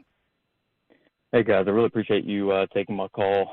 So my biggest concern actually going into the bye week is not our players' skill set. It's not our coaches. I think we should tip the hat to them for getting us this far with our player availability. It's not the GM. My biggest concern is the health of our players, and I think that really does fall back on the strength and conditioning coaches and our trainers. Now, I'm not saying by any means they need to be fired or let go, but I think it does need to be addressed because the story of the year has been player availability, right? I mean, this is going back to training camp and our offensive line not being able to gel. That's obviously showed it when we played the Cardinals, but a similar situation actually happened at the University of Alabama about 2 or 3 years ago, and Saban had to address it and make a change, and it's definitely paid dividends. So my concern is that Vrabel or J-Rob or whomever may overlook that or maybe kind of brush it aside. I think as Vrabel did at a meeting recently or when asked about it. But anywho, that's my biggest concern. I think it is something we need to address and look into for the health of our team and availability. Thanks for the call, Scott. It's hard to really know what goes on behind the scenes with things like this. I think what we do know, Kayla, is that Mike Vrabel is kind of on the cutting edge of maintenance days for veterans. Mm-hmm. In training camp, in the regular season, Derrick Henry is not practicing every day. You've got guys in the injury report who are just listed as rest. Mm-hmm. It's odd that the Titans are the team setting the NFL record for most players used because I feel like Mike Vrabel actually understands the grind of being a player in the NFL in this current format of the NFL and kind of giving those veterans more rest rather than less. That's what makes this so odd to me. Yeah, it does. And that's why I think, fans have the right to ask this question. And I know that for coaches, they look at it in a different way, especially a guy like Mike Vrabel. He's extremely loyal, to his people. Yeah, and so he's not going to ever, put them or throw them under the bus. And I think that this has been a question that is okay for fans to wonder, is it something maybe with the strength and conditioning staff? But, going back to what Mike Vrabel said yesterday when asked about it, he said he has the utmost confidence in his strength and conditioning staff. He said, quote, "I've never suffered an injury and said, that damn strength coach. I've never said that trainer sucks." Uh-huh. And here's the thing. I get it. Maybe in his career, he's never put the blame on a strength and conditioning coach. But again, everybody's different in the way they handle that. But it's something you kind of have to go back and look at. We got Ron Slay here. Ron Slay up against the glass. You got to give him some props. Like a zoo there, animal right? over here. Like a zoo animal. But it's something that I think eventually you are going to have to at least try to look at. Is there things that we can make better? I'm not saying that they're doing everything wrong, but it's a legit question. 615-737-1045, our number. Let's go to Steve with his Titans concern. What's going on, Steve? Hi, guys. How y'all doing? What's up, Steve? I got a question for the draft next year, and I want to run this by y'all and see what y'all think. But I think Kenny Pickett is the best quarterback in college football coming out this year. And I feel like the Titans should take him in next year's draft, and I'll tell you why. Because they would have the same situation the Chiefs did with Patrick Mahomes and Alex Smith. He could come in. He's 23 years old. He could come in and stand over next year and watch Tannehill play. Tannehill only has 1 year left on his contract. He would be 25 years old when he took over. And I think the Titans also should draft Velus Jones out of Tennessee as their first-round pick. And I'll hang up and listen to y'all and see what y'all think. Thank you for taking my call. Thank you, Steve. Here's my response to this. For every Patrick Mahomes, there's also a Jordan Love. True. Out of what we've seen from Jordan Love so far of let's sit and wait and draft a quarterback and help out an offense that's not great right now and try to have a seamless transition. I mean, transitions like Patrick Mahomes and Favre to Rodgers are not the norm. Mm-hmm. Those are the exception of the rule. Mm-hmm. Titans are coming off 2 drafts where you have Isaiah Wilson in the first round 2 years ago, who does nothing for you. Caleb Farley, albeit due to injury, I'm not blaming him. But again, you have 2 straight drafts for your first round pick. They rolled the dice. They rolled the dice with Caleb Farley's injury history. You can't go 3 drafts in a row without a first-round pick that's going to immediately contribute. And with the contracts that this team has at left tackle, at left guard, at inside linebacker, those are 3 premium positions where you're going to use a first-round pick for a starter day one. And that's where you hope that the tide turns in terms of just what they're going to be able to get out of that. It has to be John. This is where John Robinson, and I think he's done overall a really good job with this team. And I know that these picks haven't exactly panned out right, but it's these early picks that have been the issue. It's these early picks that haven't hit, at least yet. Right. That he has to make sure he's getting right this next year. And you said it. I mean, it might not be the sexy pick that you want. It's not going to be the quarterback probably, or while a wide receiver in round 2 might be a really good possibility. You have to address those needs. And unfortunately, they haven't been able to do that in the last couple of years with the picks that they've made. And so they're now still having to address those needs. If you're going to draft a quarterback next year for the Titans, which I don't think is very likely at this point, just the way this organization has trusted Logan Woodside to be the backup who has killed off. It would be easier to tell you what backup quarterback hasn't been on the practice squad at some point behind Logan Woodside for this Titans team. You're looking at a guy like Davis Mills in the 3rd round for the Texans last year, Jacob Eason or James Morgan, Jake Fromm in 2020, the 4th and 5th round picks. Go back to 2019. Ryan Finley by the Bengals in 2019, Jarrett Stidham, Easton Stick. You're looking at that kind of quarterback. Yeah. You're not looking at a first-round pick. Kenny Pickett is going to be a premium pick that somebody is going to reach for, because looking at this quarterback class, it looks pretty weak and not as deep as it has been over the past couple of years. Yeah, and that's also a thing where last year there's so many quarterbacks that were taken in that first round, Right. but there was just so much talent. But then again, a lot of this talent, you're not going to see it bloom right away. It Right. might take a Yeah, bit. that's true. Mac Jones, I think there's a lot of people who thought he was going to be this guy just because Bama fans are loyal, and I get it. But I have been surprised with what he has been able to do for the most part in year one as a rookie. What he's been in a great situation with a head coach that kind of knows what he's doing. And so that doesn't happen, though, with these young quarterbacks all the time. Even if they are really talented, it's going to take a minute for them to kind of take it to the next level and be that guy, that franchise guy. 615-737-1045, our number. When we come back, we transition back to the college football headlines. And Kayla, how one move today could affect the current staff at the University of Tennessee that has nothing to do with Oklahoma. I'm going to give you a headline in college football that could really affect Tennessee's staff and a big shakeup for Josh Heupel going into year 2. David Cobb of CBS Sports coming up at 12:20. Lots of college football to discuss. We'll get you the most recent headlines. Coming up, final hour of the show when we come back on 104.5 The Zone.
Final hour of the show. It is the Buck Reising show here on 104.5 The Zone. Buck Reising out all week. I've duct taped over Buck Reising on the logo and written in Sharpie for just a week, the Will Boling show. Right here on 104.5 The Zone. Brent Batchelor, our producer, along with News 2's Kayla Anderson. This is 2 straight weeks, Kayla. We've been able to host a show together. 3 hours.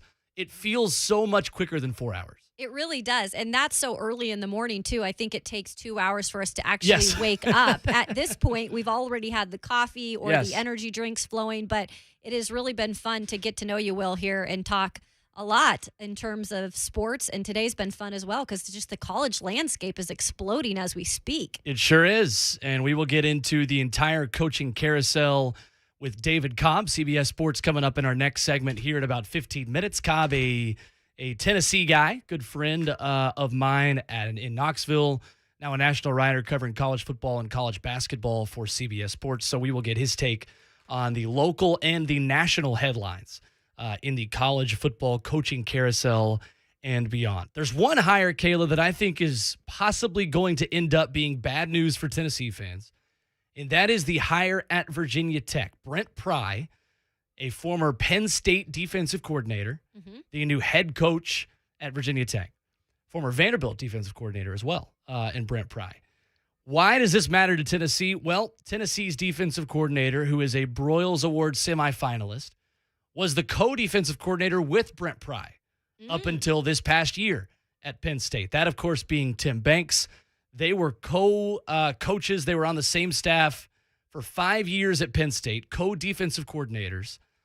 That hire would make a lot of sense. I wonder if Brent Pry calls his buddy that he worked 5 years with at Penn State and tries to get him to come be the first defensive coordinator of his first staff at Virginia Tech. And that's another thing. We talk about all the head coaches and all the head coaching moves that happen, but little do we talk about the staff that is around them, which really makes the program what it is in terms of being complete.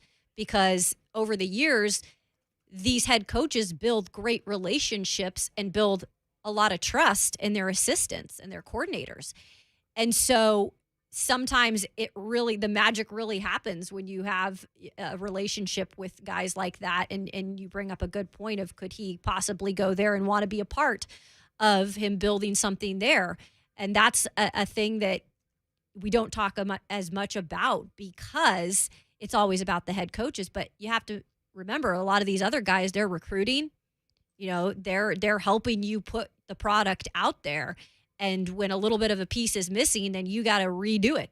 You got to go back out there and find a new guy. So it's not always just going to be the way it is just because the head coach is there. Right. You got assistants that leave and you got to rebuild. And that portion. This is the underrated part of what Nick Saban has done at Alabama, is the fact that he has done it with so many different people on both sides of the ball.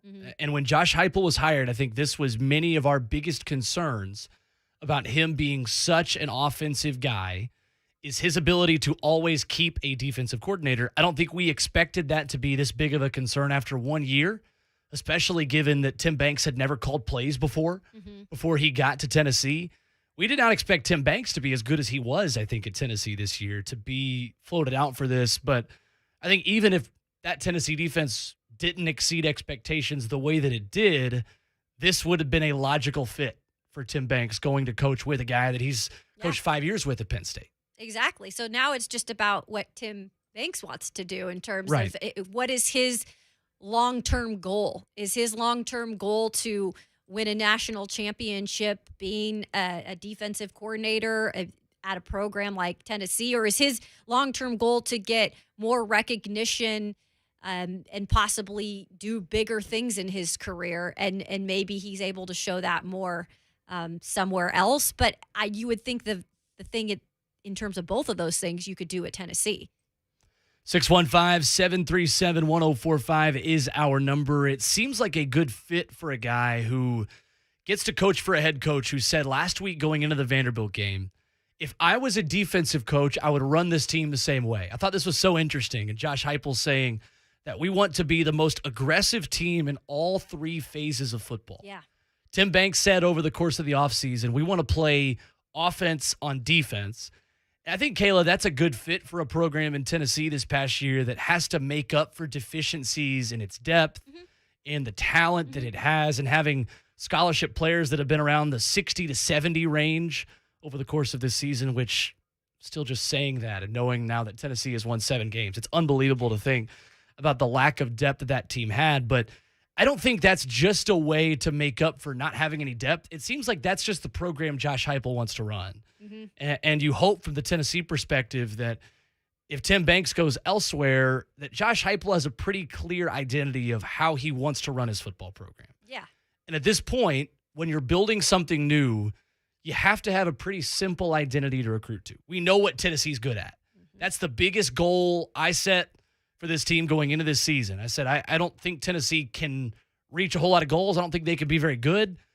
Show me something you're good at that's easy to recruit to for next year. And I'll tell you what, they've got as clear of an identity of what they do as anybody else in college football in the SEC right now. And when you're able to exceed expectations in your first season, I think that just puts you, yes, it puts more pressure on you as a head coach. No doubt. But it also makes other recruits and that's the biggest part of this, right? Yeah. Is getting those guys in here. And you just talked about they just didn't have a lot of depth.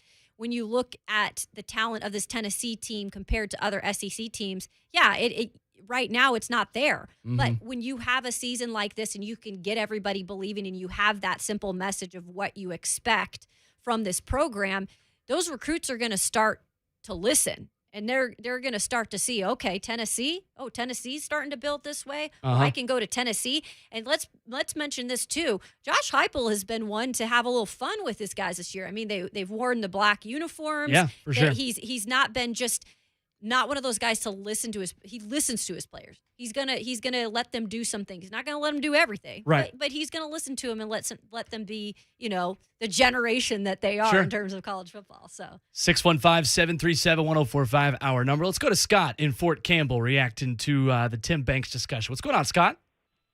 Hey, well, one thing we got to find out is, would he be willing to go to a different conference, not a premier conference, and a lateral move? And what's his buyout? And he's got to look at the roster build that he's got going, and he just got secured a commitment from a rising cornerback in Christian Harrison. Yes. And I'll just take the comments off the air. Yep. Thanks, Scott. I think that's true, and I think the other aspect of this, Kayla, is that Mike Eckler said this over the course of this offseason as well, the Tennessee linebackers coach and special teams coach, saying, I've circled Josh Heupel's name as a guy I wanted to work with because I think he is ahead of the curve. And I think defensive coaches want to align themselves with offensive guys because that's where college football is gone.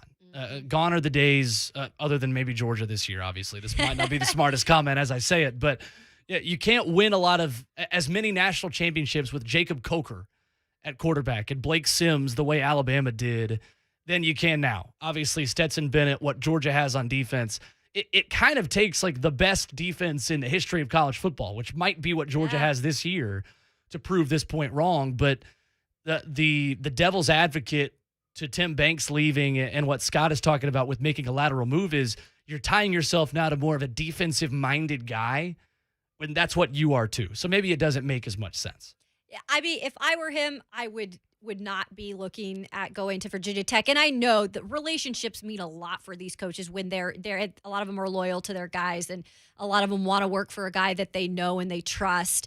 But at the same time, if you are there to help elevate a program and to help put a program back really like in the terms of the college football playoffs and being a national championship contender, I think Tennessee right now, early on, I know I'm saying this, but is headed in that direction for everything that you said. Yeah. And again, when you make the point about the offense and Georgia is just like the one anomaly this year, it's just crazy. Absolutely. But even Nick Saban had to adapt to this new type of offensive world in college football. And he did that when he hired Lane Kiffin. And now look what Saban has done. He has the best of both worlds for the most part. Yeah, maybe not the most dominant defense that they used to have, but look at the offenses that he's produced in the last several years. So, I agree. I think it probably makes sense, too, that when you have an offensive-minded guy, you're never going to have a big-name offensive coordinator. No disrespect to Alex Golish, obviously, at Tennessee, who I think has done a terrific job this year, but that's Josh Heupel's offense. Yeah. You have a guy like Brent Pry going to Virginia Tech. That's going to be his defense. Yeah. So I'm literally talking myself out of this opinion. But that's good, though. See, it's okay. We're that live you did producing that the show. You brought it up, and you made a good point. But Yeah. the more and more you think about it, you're like, okay, maybe that wouldn't work. Sure. This is where I am one of the audience at times. Like I mean, I've been a listener of this station since I was. How long have I been alive? I mean, Not that long. You have well, not that's been fair. along that live. That's fair. All right, 24 That's years, fair. right? Yes. As long as I can remember riding in cars. So I'm gonna, for what I lack in knowledge, which is plenty, I will make up for in the fact that I'm gonna process information, just like most of you listening right now. Organic. I like it. Tim Banks, during his first year at Tennessee, made a $1.3 million last year. His salary increases to $1.4 million next year. According to USA Today, at the time of him being hired, only 13 coordinators in college football made $1.3 million or more in 2020. Yeah. So if Tim Banks is leaving, somebody's paying a whole lot of money to get him to leave. That's what and I don't know if that's going to happen at Vautech. So Right. if anything, you also have to look at the money aspect of it. And these coordinators, some of them are getting a lot of money. I mean, we just heard about Brian Kelly trying to pry away his defensive coordinator at Notre Dame for some big bucks. So money is still a part of that as well when it comes to these coordinators. Coming up next, we chat with David Cobb, college football writer, covering the national world that is college football that has been set ablaze over this weekend. We chat with him about what's going on in college football, the biggest surprise for him in the coaching carousel so far, and the fit of Brian Kelly at LSU, now officially announced by the Tigers since we went on air here. We'll get his thoughts on that, plus much more in the world of college football. David Cobb coming up next with you for the next 45 minutes on 104.5 The Zone.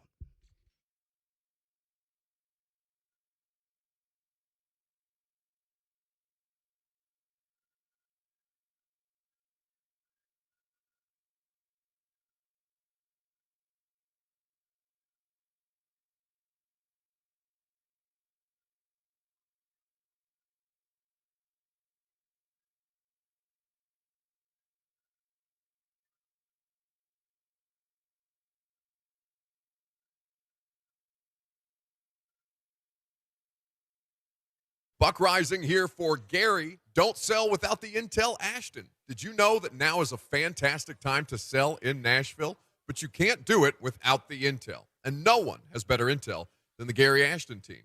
You may be wondering, what is this Intel I keep hearing about?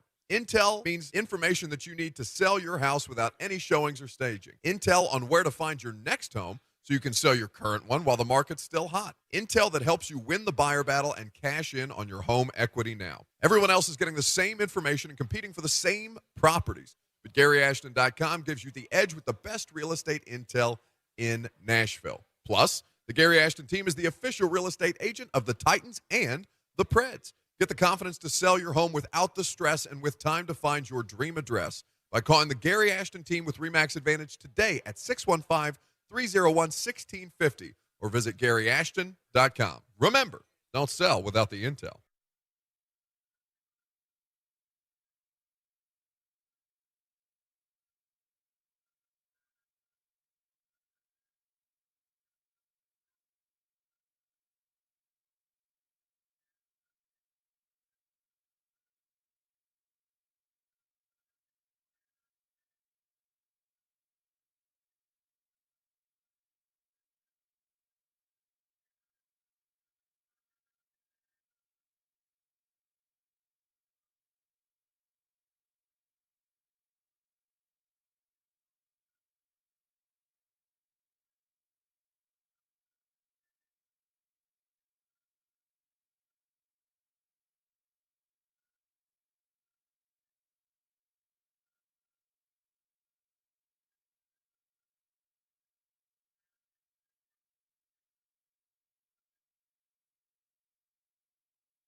It's the Buck Reising Show on 104.5 The Zone, minus Buck Reising, of course. Alongside News 2's Kayla Anderson, I'm Will Boling.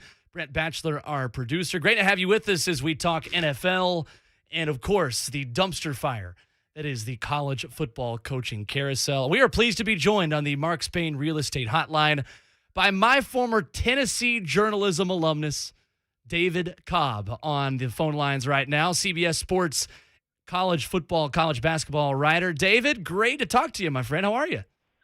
I'm doing well, man. It's only fitting, I think, that we talk during this time of year because, we and a few others have a bond that will never be broken, having covered the 2017 Tennessee football coaching search. That one was wild. So yeah, I'm glad to be reuniting with you here now 4 years later. David, you and I could basically have a dissertation on coaching searches. And Kayla and I earlier on the show we're looking at some of the funny tweets and the message boards posts of Oklahoma fans right now going through there's probably like 6 or 7 stages of denial, of rejection, of heartbreak and anger. Of going through a college football search. And I think you and I could probably write a dissertation on each of those stages. Yeah, you've identified them pretty well. It's quite comical, I would say, in some ways, to see another fan base go through it. Oklahoma is really suffering right now. I mean, in some ways, this is kind of like their Kiffin moment, though, because, they were blindsided by the young up-and-coming coach who was leaving for USC at a time when it seemed like he had it rolling, pretty good. Now, granted, Riley was there for a lot longer than Kiffin was in Knoxville, but there are some similarities there. And, I think this is a crossroads for Oklahoma in so many ways because it's always a big deal when you have to replace a coach, especially when that coach is successful. But now you're Oklahoma and you pair that with the looming conference transition. I mean, if they don't get this hire right, you're talking about being set back not just for 2 seasons. You could be set back for 2 decades if you botch this hire. I mean, just look at Tennessee, look at Florida State, look at Nebraska. There's no guarantee that they come out of this just fine on the other side. Well, and David, too, I think we were talking about this earlier, that you've had Oklahoma and Ohio State who basically replaced legends with extensions of those regimes. And it kind of felt like Lincoln Riley was an extension of the Stoops era at Oklahoma. And now it kind of feels like they're coming to terms with 2 coaching changes at once because this kind of felt like Bob Stoops' guy. It was a seamless transition of power. And now it's almost like they're going through the heartbreak of 2 transitions at once because gone are the days now of Bob Stoops, other than the fact that he's going to be the coach for the bowl game, which is still kind of wild for me as well. Yeah, well, that's a great point because to take the analogy to some of the programs I just mentioned. I mean, when Tennessee got away from Fulmer, all right, there was Majors and there was Fulmer, and I know that transition wasn't perfect, but it was in many ways the continuation of a regime. At Florida State, you went from Bobby Bowden to Jimbo Fisher, but then in both those cases, you get away from the family or however you want to say it, and things kind of get sideways. Now, Oklahoma could end up with Brent Venables. And that scenario, it is still in many ways a continuation because he was under Bob Stoops there for a really long time. But it's not a slam dunk. I mean, you're talking about a guy who's never been a head coach.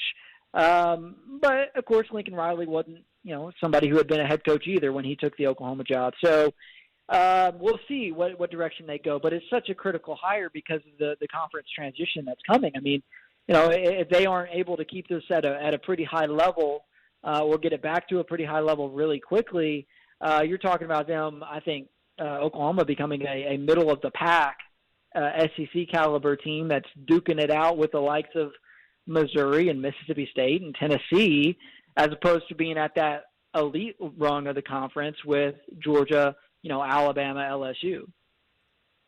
When it comes to, hi, David, first of all, nice to have you on the show today. When it comes to a program like Oklahoma and the timing of, headed to the SEC, I think that's really where this gets complicated because let's just face it, the Big 12 is not, while it is a Power 5 conference, it is not the elite Power 5 conference. There's not a lot of defense that's being played in the Big 12. And I think for Lincoln Riley, you look at USC and the move to USC, it made a little bit of sense because it was a clearer path maybe to a college football championship. So when it comes to the guy they get at Oklahoma, it's got to be a guy, too, that is going to be able to kind of go seamlessly into the SEC and deal with the day in and day out competition. Yeah, I mean, that's, I think, one reason why you've maybe heard a little bit of buzz around the Georgia defensive coordinator, Dan Lanning, is that he might be somebody who could help them transition to the SEC because he knows the conference very well. If you get Brent Venables, that's not the case whatsoever. I mean, he's been leading the Clemson defense in the ACC for the last decade, but it's a totally different ballgame. That league is nowhere near the stratosphere of the SEC. It's another reason why I think there's a little bit of a buzz in Norman for Mike Leach. He's done well with the air raid at Mississippi State. I think he had a really good year this year, all things considered. They finished 7-5. He was Oklahoma's offensive coordinator at one time. He would be a good guy who knows both sides of the coin there at Oklahoma, the Big 12 and the SEC. So that would be huge. But the one guy who would kind of check all the boxes in terms of SEC experience, head coaching experience, familiar with the Oklahoma family, that's Mark Stoops at Kentucky, and it just came out minutes ago that he's signed an extension or agreed to an extension at Kentucky, so he's not going anywhere. So it seems like the smoke is around Venables, but like you mentioned, it's a big transition to go into the SEC, and they'll kind of be going in blind in some regards if that's who it ends up being. I do have to throw this out here because, there is a connection, but there has been obviously talk up here in this region with could Josh Heupel possibly be a guy that Oklahoma looks at just considering his past, what he did as a player there. But then there's also some awkwardness with, being fired by Bob Stoops. And so is this even something where you talk about possibly him having a reason to go there or them being interested in him? Well, you never say never. I would have never thought that Philip Fulmer would end up back as the athletic director at Tennessee, after the way things ended there. Things happen. Times change. Years go by.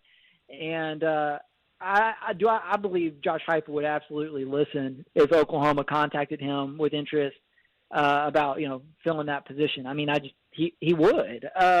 He played quarterback there. He was the Heisman runner-up. He led them to a national title. He would have to take the call. And so I know he said, the right things today on a hit he did in Knoxville, but it wasn't an all-out, full-throated, denial. I still think if Oklahoma got to that point in their search, that yeah, absolutely, it could happen. Do I think it's likely? No, I don't think he's an A-list candidate for them. He's been a head coach now for 4 years, and his track record's pretty good. But at the same time, look at where they are in the recruiting rankings. I mean, if Oklahoma's going to compete in the SEC, they got to keep signing top 10 classes year in, year out. It's not really been Josh Heupel's MO to this point. He's a little bit of a scheme guy, a little bit of a style and fit type of guy. And I honestly, I don't know if that's going to be enough to get him to an elite level at Tennessee.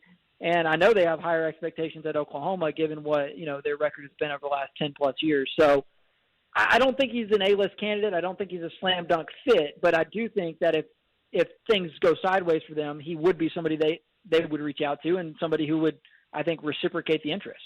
David Cobb, CBS Sports, with us here on 104.5 The Zone. David, the last time a Notre Dame coach left, it was 1917, and Jesse Harper, a 34-year-old, was leaving to go manage his ranch in Kansas. It just incredible, the type of stories we're getting from these teams that have never had coaches leave, now leaving in this carousel. Have you ever seen a bigger pivot from Ed Orgeron to Brian Kelly in a coaching situation? Because I know teams always pivot to the opposite of what they just had, but this is a hard right turn from what LSU just had. Yeah, it's pretty unbelievable. Brian Kelly couldn't be any more different than Ed Ogeron. I think it's funny, right, that Ed Ogeron's getting his $17 million buyout, and then he says after their game against Texas A&M the other day that he and his girlfriend are going down to Destin. Love it. Like, do you think Brian Kelly has ever been to Destin? It's a great question. I just can't see him rocking out to a country cover band at Floribama, which is probably, I guess, what Ed Ogeron's doing right now. It's wild, but hey, it's still a really good hire for them considering where things were, because they had struck out on Lincoln Riley and Jimbo Fisher. And I was thinking they were right on the edge of getting into post-Shiano Sunday territory where John Curry just starts flying all over the country. Like, I was thinking we were getting close to that point, but Scott Woodward, facing an 0-2 count, lived up to his billing and made a really, really strong hire. So we'll see how it works out. The cultural fit is comical, to say the least, though. A great word usage as well, or strong hire with Will Wade down there at LSU. No doubt about that. The interesting part of this is, where does Lane Kiffin fit in all of this? Because he has not set the world on fire in recruiting, which is something that I don't think is discussed a whole lot about him.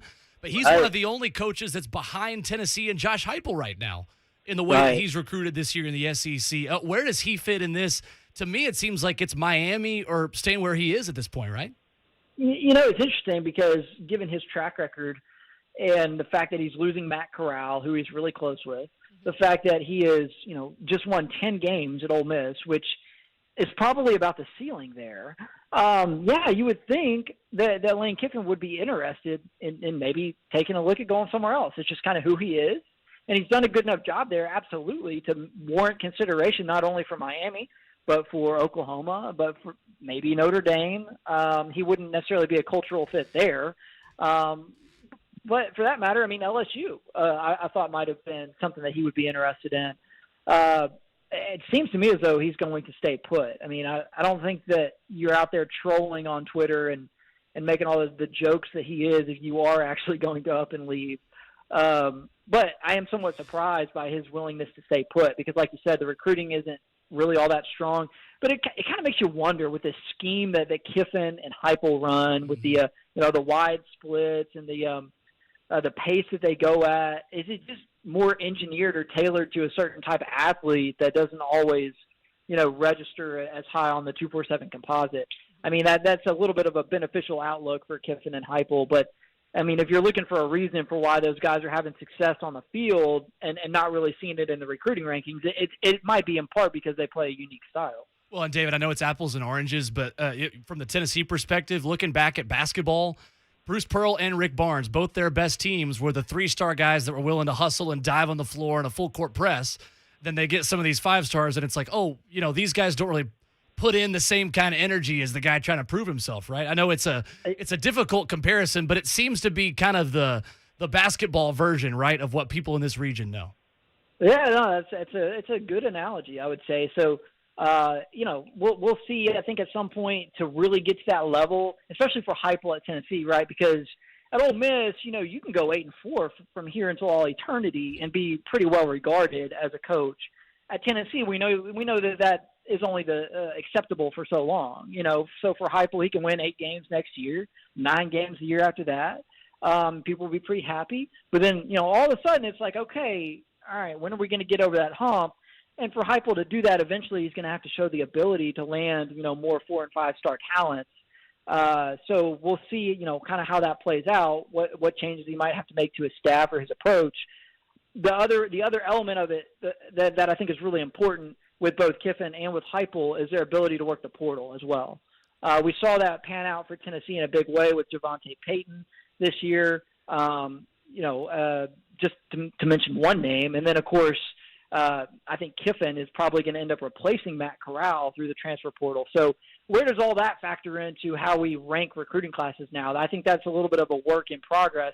And I think it's an area where Heupel and Kiffin could both really excel because of the styles that they run. I think it's an attractive system for skill players that aren't getting the touches that they want in other schools. David, I have one final question for you because I really am curious to get your thoughts on this. I'm from the Pac-12, but in the days that the Pac-12 was really relevant as a Power 5 conference. I'm extremely hard on this conference just because it's just not been what it was. It's digressed, if anything. And I think that the hope for a lot of people there is that it's going to get back to being really relevant and back to putting a team in the college football playoff at least every other year. The last time that they had a team, I think, was in 2016. It was the Washington Huskies. They got beat down by Alabama.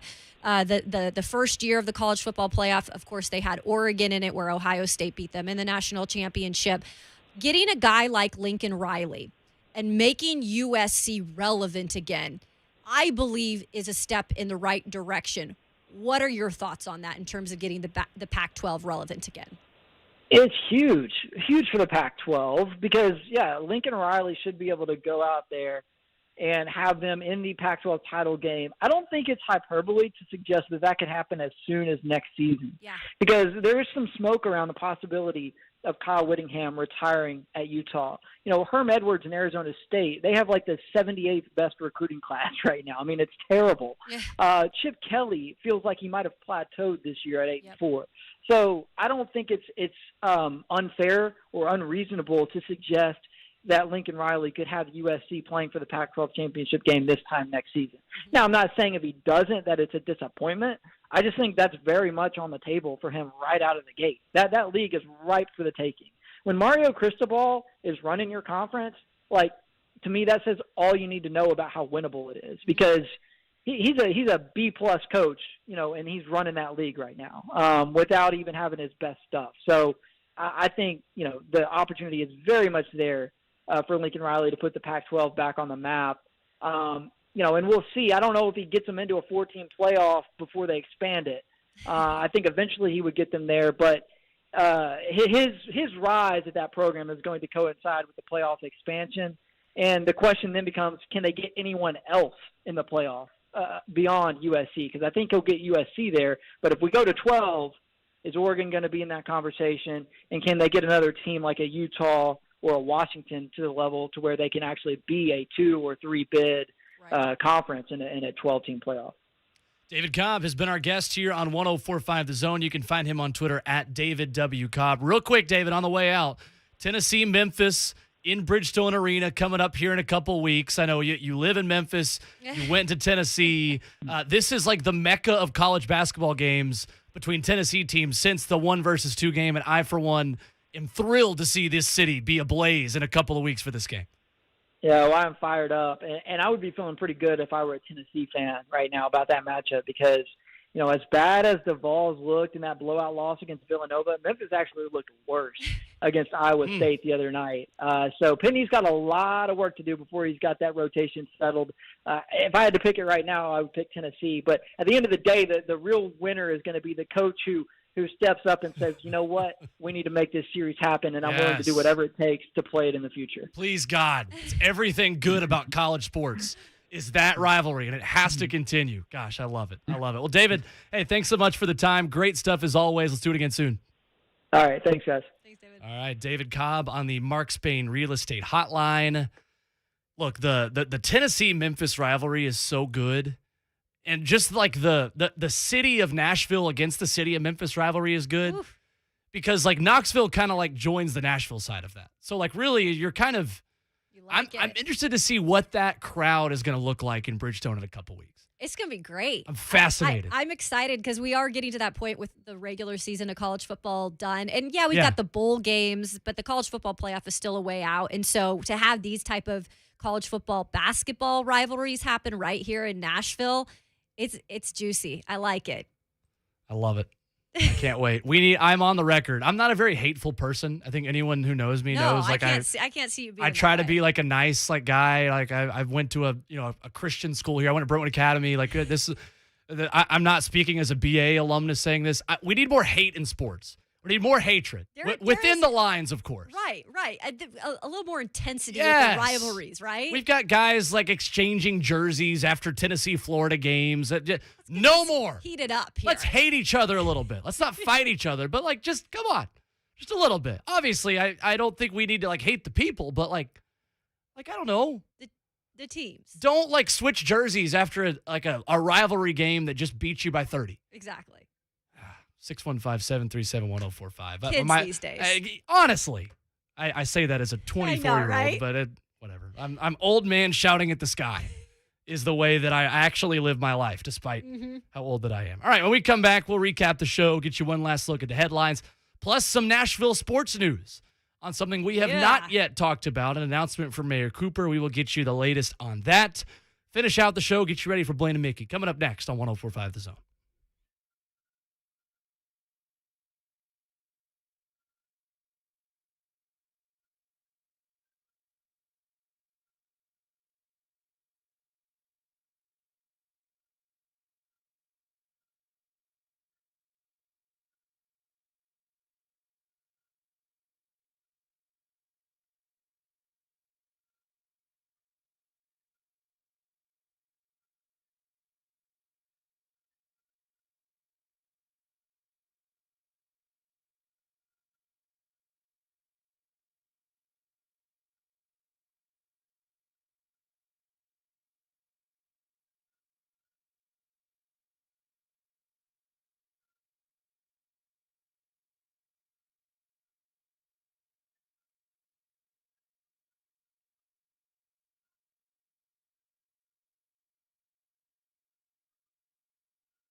One final segment here of the Buck Reising Show on 104.5 The Zone. Special thanks to David Cobb of CBS Sports, giving us a couple of minutes to talk college football. It is a busy time to be a college football writer, no doubt.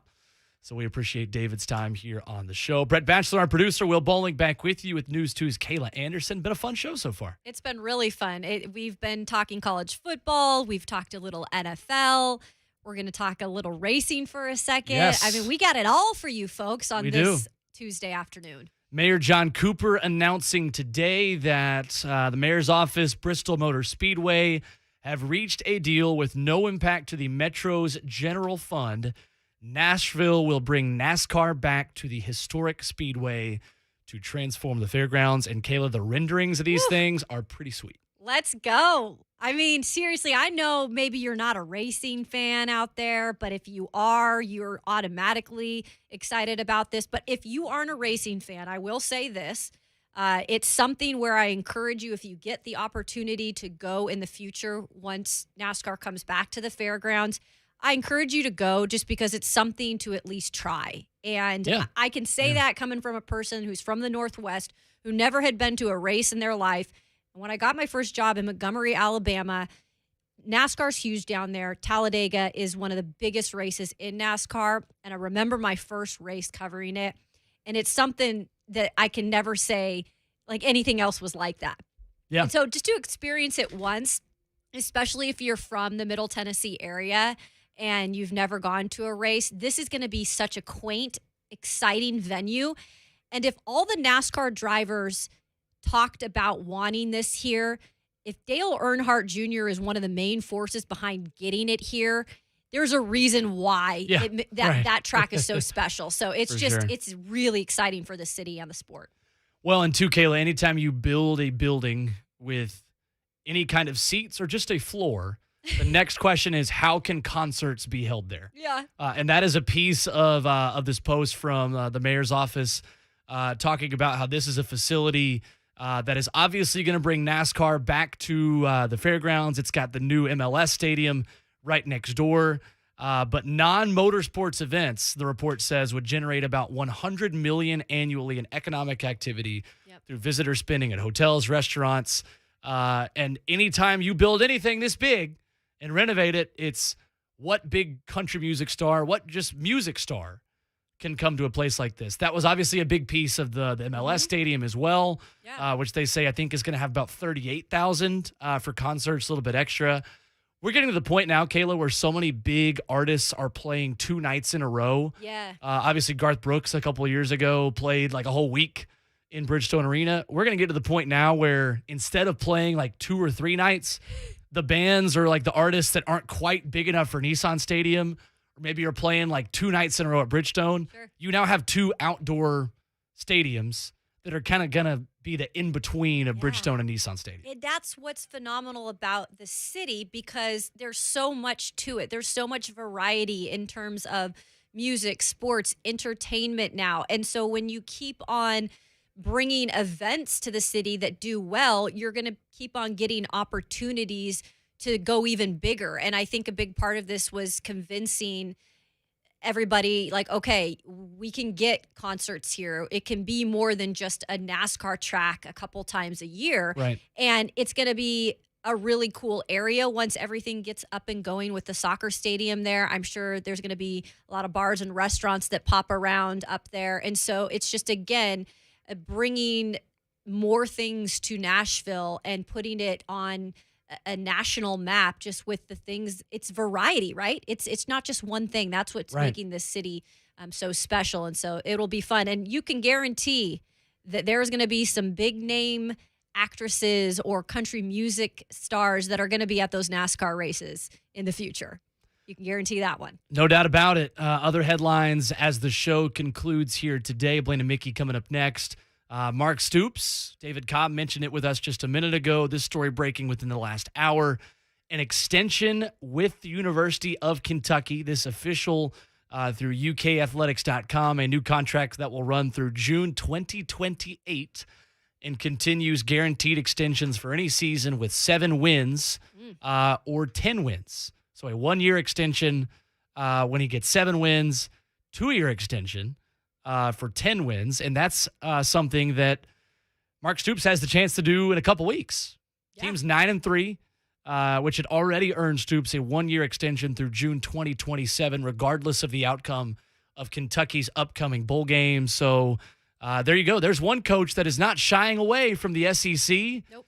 Not shying away from going toe-to-toe with the likes of Josh Heupel and, of course, all the other personalities within the SEC East and beyond. And we were talking about this off air a little bit.